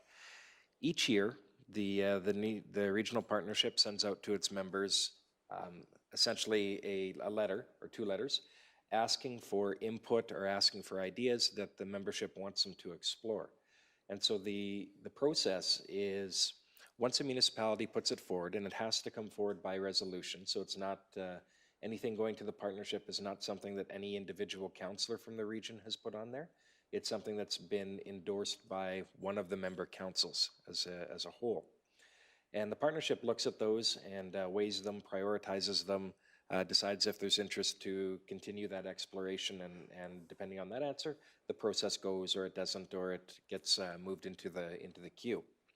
And so the item that's before you is just regarding what Kneehill County may want to put forward. We did put this out to our staff and looked for what are things that they see on the radar that we might want to explore more broadly. And I do have to make a correction to one of those. I cut and pasted something from an earlier discussion, and then we had a discussion and I didn't change it on here. So the one that we're looking at, Regional Fire Services Review, we've actually altered that, and what we're actually proposing is a service level development, a regional service level development, which is quite, it's quite toned down or different from a full-blown regional system. So we've done that on the basis that, to be blunt, we don't feel that there's a number of barriers and challenges to a full regional system right now. It's probably too early for that. So while that might be something to look at in the future, it's probably not there now, but we are suggesting that ourselves and a number of the other municipalities need to conduct a service level, or not a service level, essentially a service standards bylaw or policy indicating what functions our fire departments are going to do and which ones they are not. And of course, from that rolls out, if you say that the level of service is going to be A, B, and C, that dictates what training needs to go in to support A, B, and C, and what equipment needs to go in to support that training and that level. And so when we're looking at this, we're saying that we need to do this. We know some of the urbans do. It may be beneficial if we can do, given the contractual relationship, that we explore this together and see if we can, as a region, come up with something that this kind of becomes the regional standard. And that's not to say that it won't differ. Is one of the urbans may provide a higher level of service inside the urban community, and that might be higher than what we're contracting them to provide in the county, and that's fine if that's the outcome. So it doesn't mean that it all has to be the same, but we can review it at the same time and go there. Explore Kneehill Phase 2 is looking, I believe council has familiarity with the Explore Kneehill campaign. Administration was in here previously reporting on the outcomes of that campaign and what we viewed as success. There are a number of launching points that we can go from there, and we're proposing that we submit to the partnership that they continue that and go into Phase 2. Emergency disaster response training. So again, this is just continuing a training program and looking what can we bring into as a region to work together, whether that's tabletop exercises, whether that's programs, and let the partnership look at hosting and promoting that. Recreation promotion, so this is again in line with tourism and that. So again, it would be a campaign focusing on the recreation amenities within the region in an attempt to have, well, I was going to say to have people from outside the region become aware with them, but truthfully to have people inside the region become aware of them as well. And as we saw in some of our, business visits and business promotions, we have a number of economic entities within the county that even neighbors just down the road are not aware are there. And so this is tying into that whole component. And the fifth one to promote to the partnership is seeing if there is interest in a regional broadband study. I believe I don't know that there's a lot of background to provide on that, other than trying to start to develop a broadband strategy for the region. This one does become a bit more complex as we see other players enter the game, so to speak. What the impacts of entities like Starlink and those are going to be, we don't know. While we were at RMA, and I haven't shared this with some of the staff yet, while we were at RMA, I did get invited to attend Red Deer County and look at some of the program that they're doing. I said I would be interested in seeing that. They're looking at some sort of implementing a strategy that could possibly be expanded outwards into the region as well. So very early days on that. There's really nothing to say other than I've been invited to take a look at that, and I've said, hey, I'd be interested in doing that. But that doesn't preclude us from sending something up to the region to seeing if there's interest in a broader program here. As these go forward to the Kneehill Regional Partnership, as I said, they'll gauge what if there's enough interest in it for the partnership to take it on. So as an example, if recreation promotion, if we're the only ones that want to do that, then the partnership's probably not going to take that on. And they'll let us know that it'll be assigned a lower priority, and then we'll have the decision whether we do that on our own or not, and what that looks like. The other thing that happens is when they do look at some of these, if they decide there's interest, there's then some legwork that needs to be done. So some of these may not require a large budgetary input. The Kneehill Partnership itself may cover some of that. That's to be determined by the partnership, but there might be others where they come back and they say to the members, hey, we're going to go forward on this, but we need some funding to do it. And that becomes a request to the members. So on items such as the levels of service for the fire departments, as well as a broadband study, there's going to be costs associated with those. And that's part of, if there is an interest in the region to pursue them, where we'd start to do some of those legworks in order to determine, well, what would the funding of this actually look like, or what do we need to go back and ask of the municipalities? Okay, thank you. Does council have any questions for Mr. Hogan? Comments, concerns, new initiatives? Yes, go ahead, Councillor Phobes. So with the broadband, after being at RMA, is it possible to direct people to the RMA website so that they could do their broadband test there? Because it really wouldn't cost. Yeah, that would be, as a small thing that could be done. I believe we've done that on our social media in the past. So we have put that out on some of our mechanisms for people to participate in that. But that's where I said is that one in particular, because there's a number of different players and opportunities. So really what we're sending through to the partnership is there interest in a region looking at this? But there's a whole lot of trying to figure out who all is in the game, what should government's role even be in that, those sorts of questions. But the broadband study being proposed here would be a lot more robust than the speed testing that RMA was doing. Could we share the speed test through one of our newsletters? We could. As I said, I believe we've put that out in the past on our social media and that, but we could. For those of us that aren't on social media. Yeah.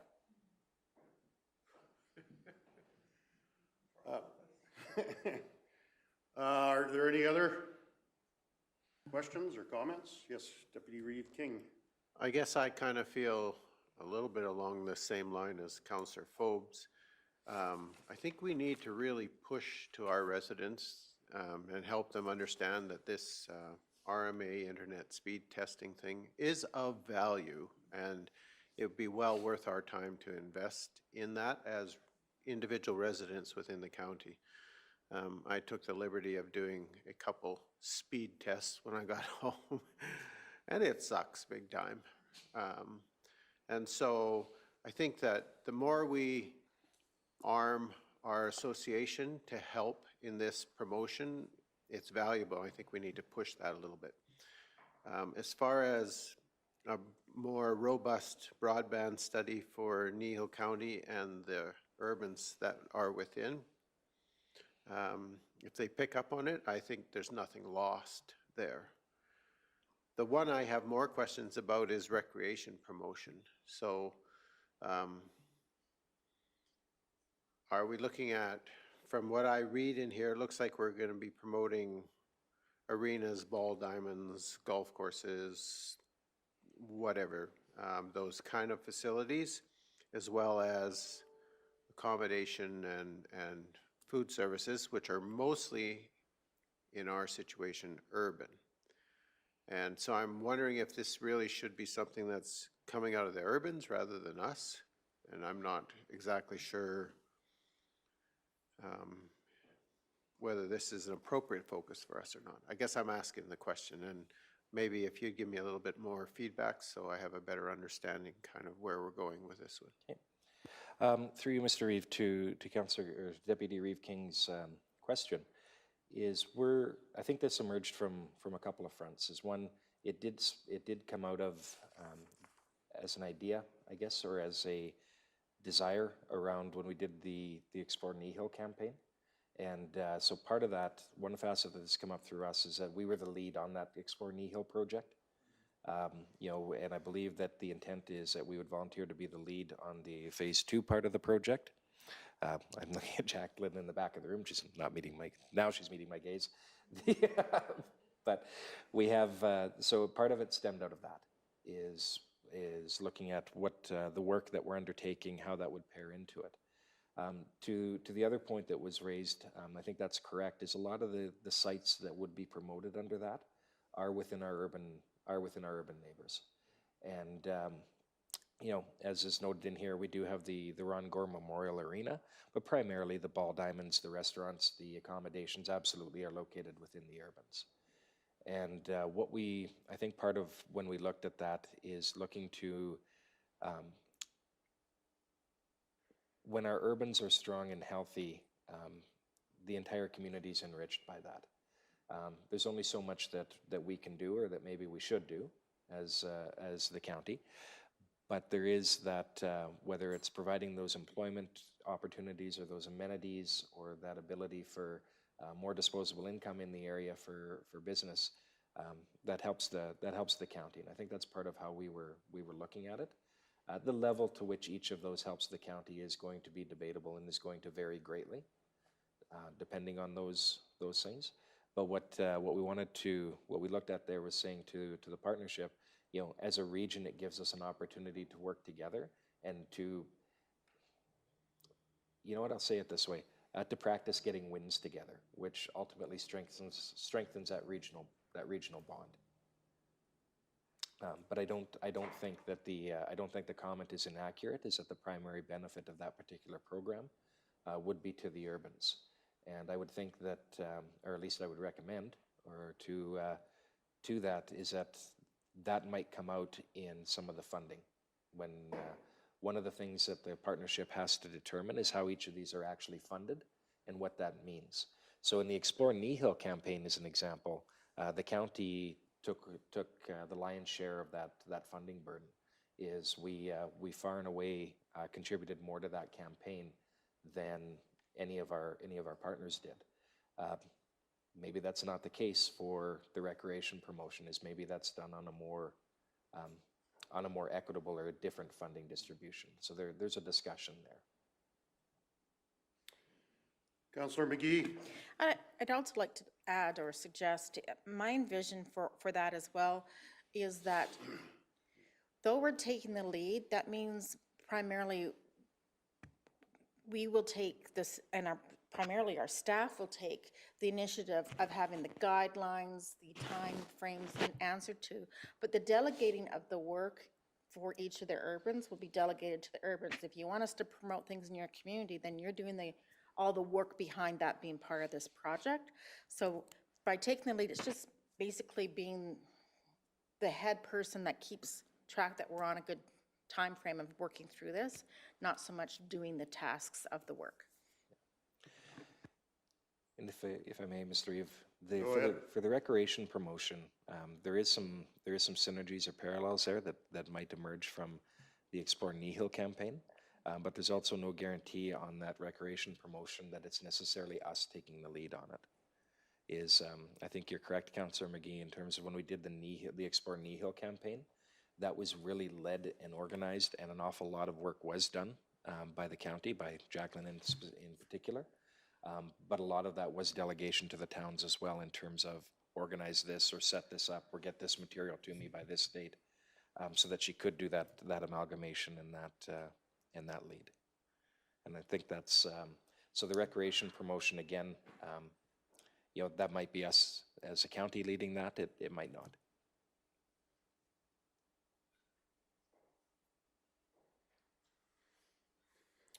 Deputy Reeve King. So what's being proposed here would be just ideas that we're putting forward to the partnership, and whether they pick up on them or not is yet to be decided, of course. So I guess I'm okay with the ideas. I just wanted to be sure that we're really not going to invest a bunch of resources and time into one of the parts of whatever's being done by the partnership that's really not, maybe not our purview, maybe not our ballpark that we want to play in. And so just being careful where we invest our time and resources. I liked a lot of the stuff that came out of the Explore Kneehill. I certainly liked some of the stuff that came out, was the influencer or whatever, that person who traveled through the area. A lot of the things that were focused on and promoted in that were urban type things, but still where if we benefit, they benefit, if they benefit, we benefit, and we do have to have a balance of that. I guess I'm just trying to be promoting the idea that whatever we get involved in within the partnership, we have to have more than just a bit of skin in the game. And so if we're going to invest a lot of time and effort, and it's mainly outside of our own community where that benefit's realized, I would like to see us focus in more on the things that are really critical for us, I guess is what I'm saying. Councillor Forbes. So the way that they're listed, is that like number 1 being the priority and 5 being the least? Through Mr. Reeve, there's no priority assigned to the numbers. So we can, we generally haven't, and I say we generally haven't, under these terms of reference, this is the second time we've done this. So we haven't prioritized them in any way as we're presenting them to you. They're just as they came up. Likewise, when all of the ideas get to the partnership will prioritize them, and the municipalities have agreed that the partnership has that authority.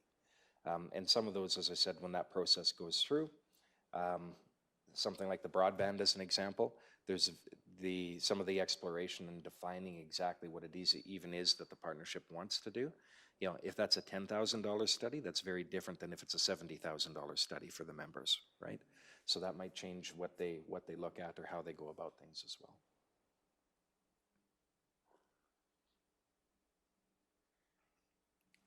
Any other questions, comments, concerns, ideas?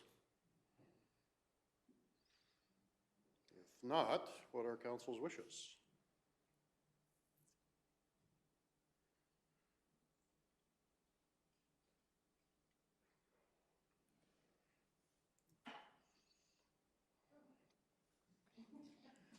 Councillor McGee.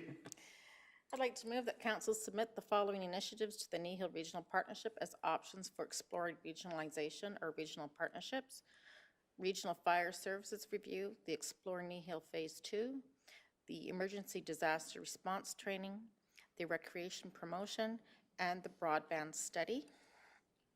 Okay, thank you very much. We have a motion before us as presented on screen. Is there any discussion to that motion? Yes, go ahead, Deputy Reeve King. Did we want the first one to read something like a Regional Fire Service Standard Review or something like that? Yes, so that through Mr. Reeve, I was looking to make that same alteration as a suggestion. Is that first one would be regional level of service standards, service standards policy review. So that would be a friendly change, no need for an amendment. Just we'll change the wording, is that correct? Absolutely, I prefer the wording that's suggested, thank you. Okay. So regional, it'd be if we could take levels of fire level of service policy review. I will wait for that to come up on screen.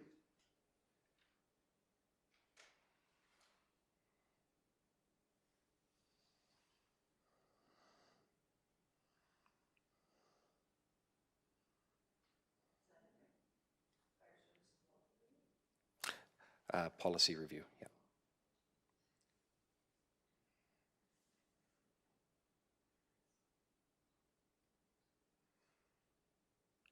So that is the way you would like to see that motion read? Councillor McGee? Yes, thank you. Okay, so we're good with that? Okay, we have a motion before us. Is there any other discussion to that motion? Seeing as none, I will call the question. All those in favor? And that is carried unanimously. Okay, thank you very much.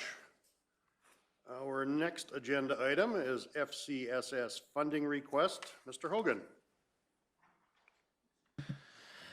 Through Mr. Reeve to council, the item that's before you is an additional request that we've received from Regional Family Community and Support Services. I believe that council has some familiarity with this, given prior discussions around this project and that it was coming forward.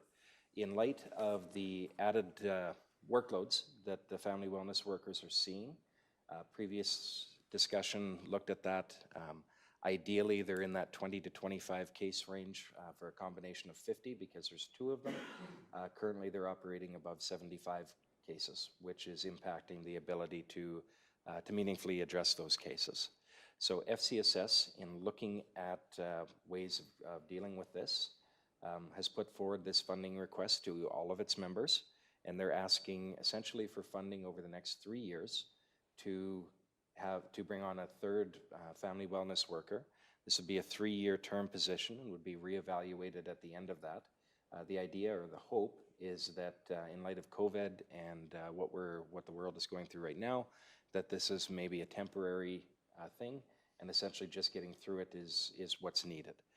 Of course, there's no guarantee that that's the case, but again, the intent is that it would be for 3 years with a reevaluation done at that time.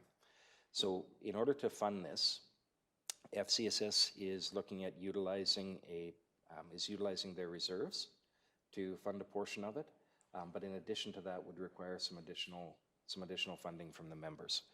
We've internally, when we looked at that, we can accommodate, or the county can accommodate, the first bit of funding under the 2021 operating budget. And second, the second motion pertains to how would we do that in the future, which is really council directing administration to include up to $13,335 in the proposed 22 and 23 budgets. So again, we would bring that forward to you as part of those budget documents based on that direction. A couple of things is the motion has been worded such that we're providing up to. So this is your request right now, but if there is additional funding received from other members like school division, et cetera, then that number could decrease. So we didn't want to necessarily be confined to that. So it's setting an upward max. If for some reason one of the partners doesn't go for this and FCSS needs to look for more, then that would have to come back either as another request to the ones that agreed to be part of it, or if there was money that they had additionally they could find, depending on the level that they're dealing with. And so that, I believe that's the pertinent bit of info regarding the motions, and of course making it subject to the program being implemented. So if the program isn't implemented, obviously we wouldn't forward the money.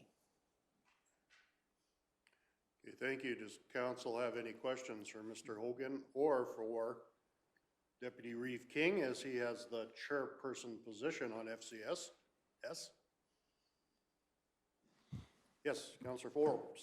So it's more of a statement after being at RMA and Councillor King going up and asking a question to the finance minister, who spoke to us and said that funding had not been cut to FCSS. But on the lower levels of where we really are, that shows a different story. So I just wanted to bring that forth so that people understand who are listening. We're not just going and asking you for more money. they're asking because the government says they've given us all they can give on the provincial level. And truly, if they've not cut the funding, you wouldn't be asking if that wasn't the case. Plus the overworked of the girls that actually run this program, that are boots on the ground, they are overworked because of, well, COVID, of course, and just bringing that forth. That's why I think this is so, because you're talking about not just adults, but children that are in places that are in crisis that need those people to speak to, because I would rather have somebody there having this conversation with the 7 to 15-year-old instead of having to put them in the ground because they decided to commit suicide because it was easier. To me, you can't put a price on that, so. Go ahead, Deputy Reeve King. First off, thank you for those comments. What I would add to it is to say that the reality is, and we heard it from Sergeant Day, who was just here, that the issues regarding mental health and wellness, and as well as the emotional stability that we look for in our children and youth, is exactly what's being reflected in our adult population. So as you see that number of mental health calls that they're dealing with go up, that's also what we're seeing in our schools. And the critical component of this whole thing for me is that we need to have people in place to address those issues as the children and the young people in our schools bring them forward. Currently, we have those 2 people working for us, and they're doing a stellar job of managing the workload that they have. The problem is it's not sustainable. And so this request, and if the funding is in place, I will guarantee there will be another person there. This request is to say we need to take some of the pressure off the existing 2 family wellness workers, and we're looking to put a 3rd one in place. I can also share that both Trochu and Acme have already approved our request, so just that's another little tidbit of information for you. We will find a way to make this happen. We have to, and so I certainly would be very much appreciative on the part of FCSS if this council would support that request. Councillor McGee. Thank you, Ken. I just am so pleased to see that you are moving so well towards finding some solutions, and I'm excited that we as a county get to look at being part of that solution. I just wanted to emphasize too, for people who aren't quite sure, our program is very much a community FCSS program, and though the workers are accessing their relationships with kids through the school, we are not solely a school program, and that is a misconception that some of our voters may have. And I think it's important that our residents recognize that this is a community issue, not a school issue, but it's being addressed in the school buildings often, or majority of the time. Second to that, I also just want to plead, because this is my wheelhouse of extreme passion, is I don't think, unless you have been exposed to the realities of hardships or challenges that come to families, do you realize that prevention and early intervention are awesome programs that we do a great job of in small rural areas, really, really well. In small rural areas, though, when we grow past that concern, it's really hard to access the resources we need. And so I think it needs to be said that we can go from the prevention, early intervention piece for our family into extreme crisis situation very rapidly. The fact that we have had our RCMP say yes, there has been mental health issues addressed to children already that required RCMP means we're not doing a good enough job in my mind. And so to be part of that and to get our residents to be part of that, I think is very important, because we all know the last 2 years has stretched all of us who even have been very level people to such a level that it's hard to stay level, let alone the people who were already struggling before we had our last 3 years of all kinds of changes. Thanks again to the chairperson. I really am passionate about it. Deputy Reeve King. Just to follow up on some of those comments, I need to say that it's certainly the gals and the staff members that we have that are on the ground doing the job. They're the ones that really are the individuals in need of support. I was very, very impressed and happy with the new FCSS board when they recognized the need and the importance of bringing this forward, and they jumped on it very quickly. And so it really is an honor to be in that position of chairing that board. And so I need to acknowledge that it's not just myself, but there's our staff, and there is the rest of the board members did a great job. I also appreciate the fact that you talked about early intervention and prevention, and currently we're not able to do that.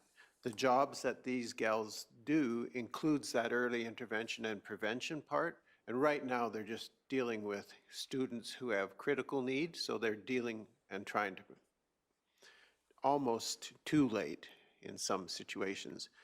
And you heard the question I asked at RMA, and the interesting thing to me is that the 4 ministers of our provincial government who addressed that question, all of them missed it. They all talked about more beds in penal institutions, more beds in mental health, more beds for addiction and recovery from addiction. They didn't talk about intervention and early intervention. They didn't talk about the preventative side of what we try to do in our community. Excuse me. So from my point of view, it was really unfortunate that they totally missed it. Where we need to put the money is not in more prisons or in more beds for addiction recovery, although that's essential. Where we need to put the money is up front. So let's deal with children who have issues before they get into that system. Let's deal with youth in our communities who just need that little bit of support to help them. We're going to go a lot farther with those dollars than by putting them into the situation where they're all of a sudden having an interview with Sergeant Day on the side of the road, or they're being placed into correctional facilities. Let's deal with them early. And that's really what we're trying to do with this request, is to go after that front end stuff. So. Councillor Forbes. I wholeheartedly support this. I just want to make sure, like, on an administrative level, we have the funds in which to accomplish this over the next 3 years, because I'm sure ratepayers are probably wondering that as well. Through you, Mr. Reeve, this year the funding amount can be accommodated within the existing operating budget. We would bring that forward as promotion 2 in the 22 and 23 budgets. And as with all council expenses, council would assign priorities to that based on available resources. So there is, however, if you give FCSS the ability to go forward with this, you are sort of making the commitment that you're going to fund this in the next 2 years. Is there any other? Councillor Forbes? No, I was just going to make a motion. Oh, well, you sure can. I make a motion that council grant up to $13,335 to Kneehill Regional FCSS for the expanded family wellness program funding from the 2021 operating budget and subject to the program being implemented. And 2, that council direct administration to include. We'll deal with first one motion first. one Sorry. at a time. Okay. Okay, so we have a motion before us, and that's to grant the funding to Kneehill FCSS as presented on screen. Is there any discussion to that motion? Councillor Christie. Just a comment that I'm thinking we'll be far more prudently being proactive than reactive, so I like to be proactive, so. Is there any more discussion to that motion? Seeing as not, I'll call the question. All those in favor? And that is carried unanimously. There's a second motion if someone cares. Sorry. Councillor Forbes? I put forth the motion that council directs administration to include up to $13,335 in the proposed 2022 and 2023 operating budget for the expanded family wellness program. Okay, thank you very much. We have a motion before us as on screen. Is there any discussion to that motion? Seeing as not, I will call the question. All those in favor? And that is carried unanimously. Alrighty, has lunch arrived? Any idea? I haven't. You heard the bags? Excellent hearing. Alrighty. If. Okay, so we will recess and come back in about an hour or less. Thank you.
8.3, and that one's mine, so I will present. I would like permission from council to miss meetings in December and January. My goal is not to miss meetings, but I do have something coming up. So I'm not sure how that's going to be affected by the new variant, Omicron, or whatever the heck they call it, but I want to be proactive rather than be reactive to this. So I don't know how to word the motion. Can you help me out there, Mr. Hogan? It's right there. Oh, it's right there. Carolyn already did. All righty, sure, that looks like, but I can't present the motion, or I mean, I can present the motion, but I can't make the motion as being chair, so. Any discuss, yes, Deputy Reeve McGee. God damn it, did it again. Yes. Deputy Reeve King, I am so sorry. You know, now I'm going to make the motion to not authorize. And that's fair. That's not a friendly amendment, though. No, it's hostile. I just wanted to comment first. I think that your request is entirely reasonable based on the rationale and the reason for your request. So I'm more than happy to make the motion that we authorize a leave of absence for you as required by the Municipal Government Act, Section 174, subsection 2. So. Okay, so we have a motion before us. Is there any discussion to the motion as presented on screen? Not seeing any, I'll call the question. All those in favor? That's carried unanimously. Thank you. Okay, next agenda item is disposition of delegate business. So that would deal with the Sergeant Day. Councillor Christie. I'd make the motion to accept the RCMP delegation meeting as information. All right, we have a motion before us to receive for information the RCMP report. Any discussion to that motion? Seeing as not, call the question. All those in favor? Carried unanimously. Brings us to council and committee reports. They have been pre-circulated. Are there any? Well, I guess yeah, are there any questions?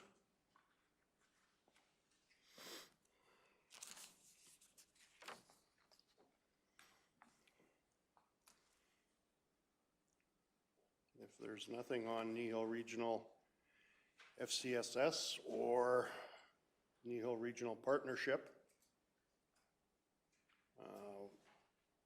I've had a request for a verbal from Marigold. Thank you. Want to proceed, Councillor McGee? I just wanted to let everybody know, first off, that we had orientation. Both Carrie and I were able to attend, and it was a fantastic orientation. We got to have a beautiful tour of the wonderful building.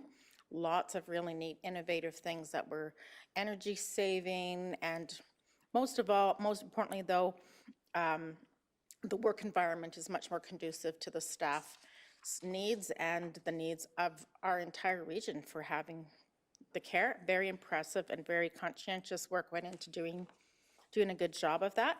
And they just want to let everyone know they are working on our open house day. Likely won't be until April, but we'll keep you posted on that. And then from that, I went to their first meeting on November 27th.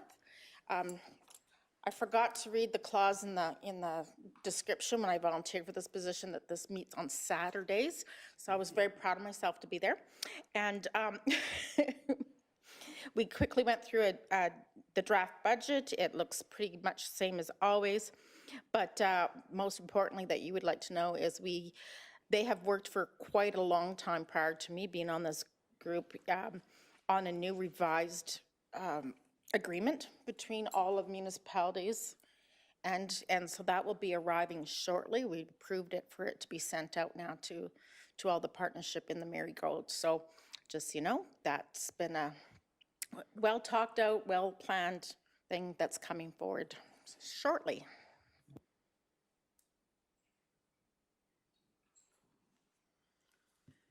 Question?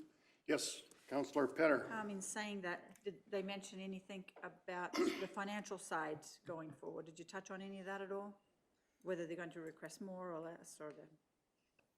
No, the requisition looks just the usual requisition.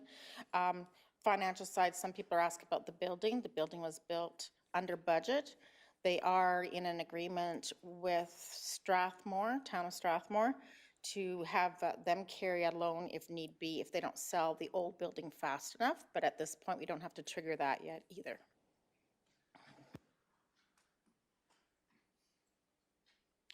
Are there any other questions for Councillor McGee?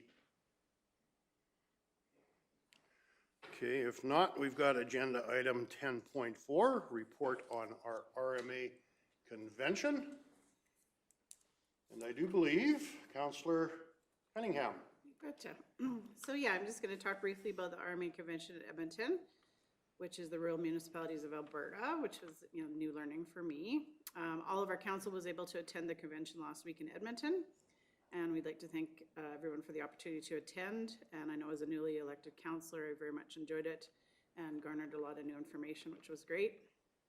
Lots of great information to understand and learn more about the RMA and its services, advocacy, the business side, learn about the resolutions and the ability that we have to vote on them.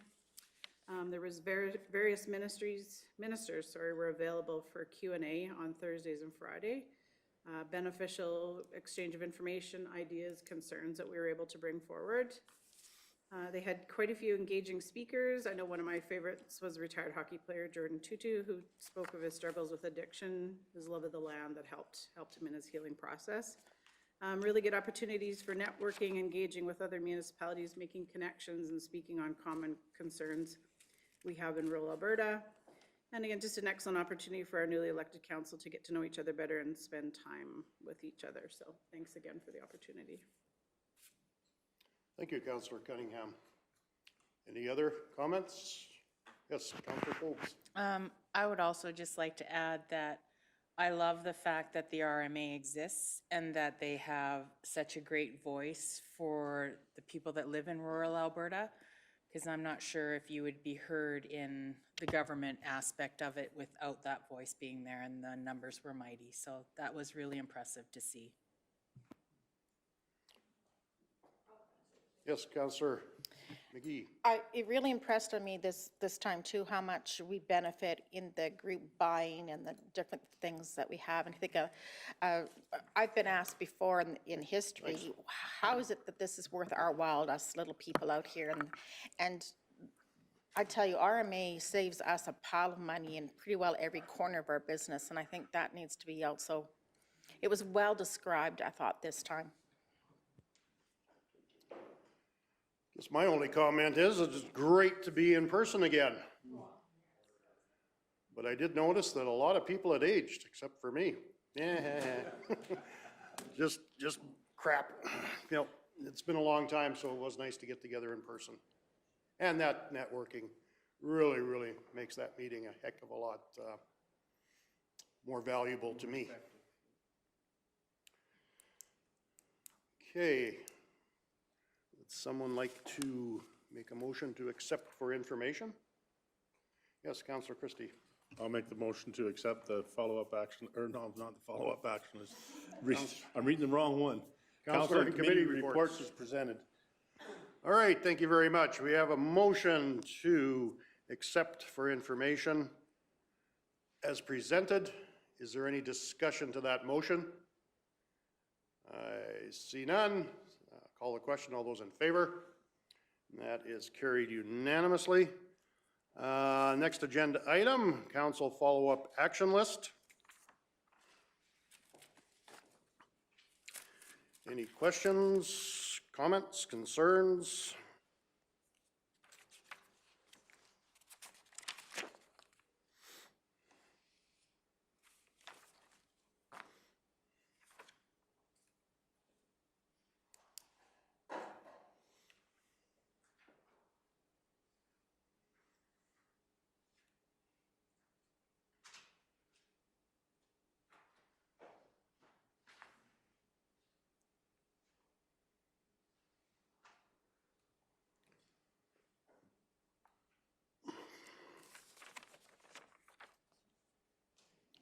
Councillor Penner. I would make the motion that council receive for information the council follow-up action list as presented. All right, thank you. We have a motion before us to accept for information as presented. Is there any discussion to that motion? I see none. Call the question. All those in favor? And that's carried unanimously. That, I do believe, brings us to the end of our agenda. We have nothing in closed session, so I will adjourn at 1:12. Thank you, everyone.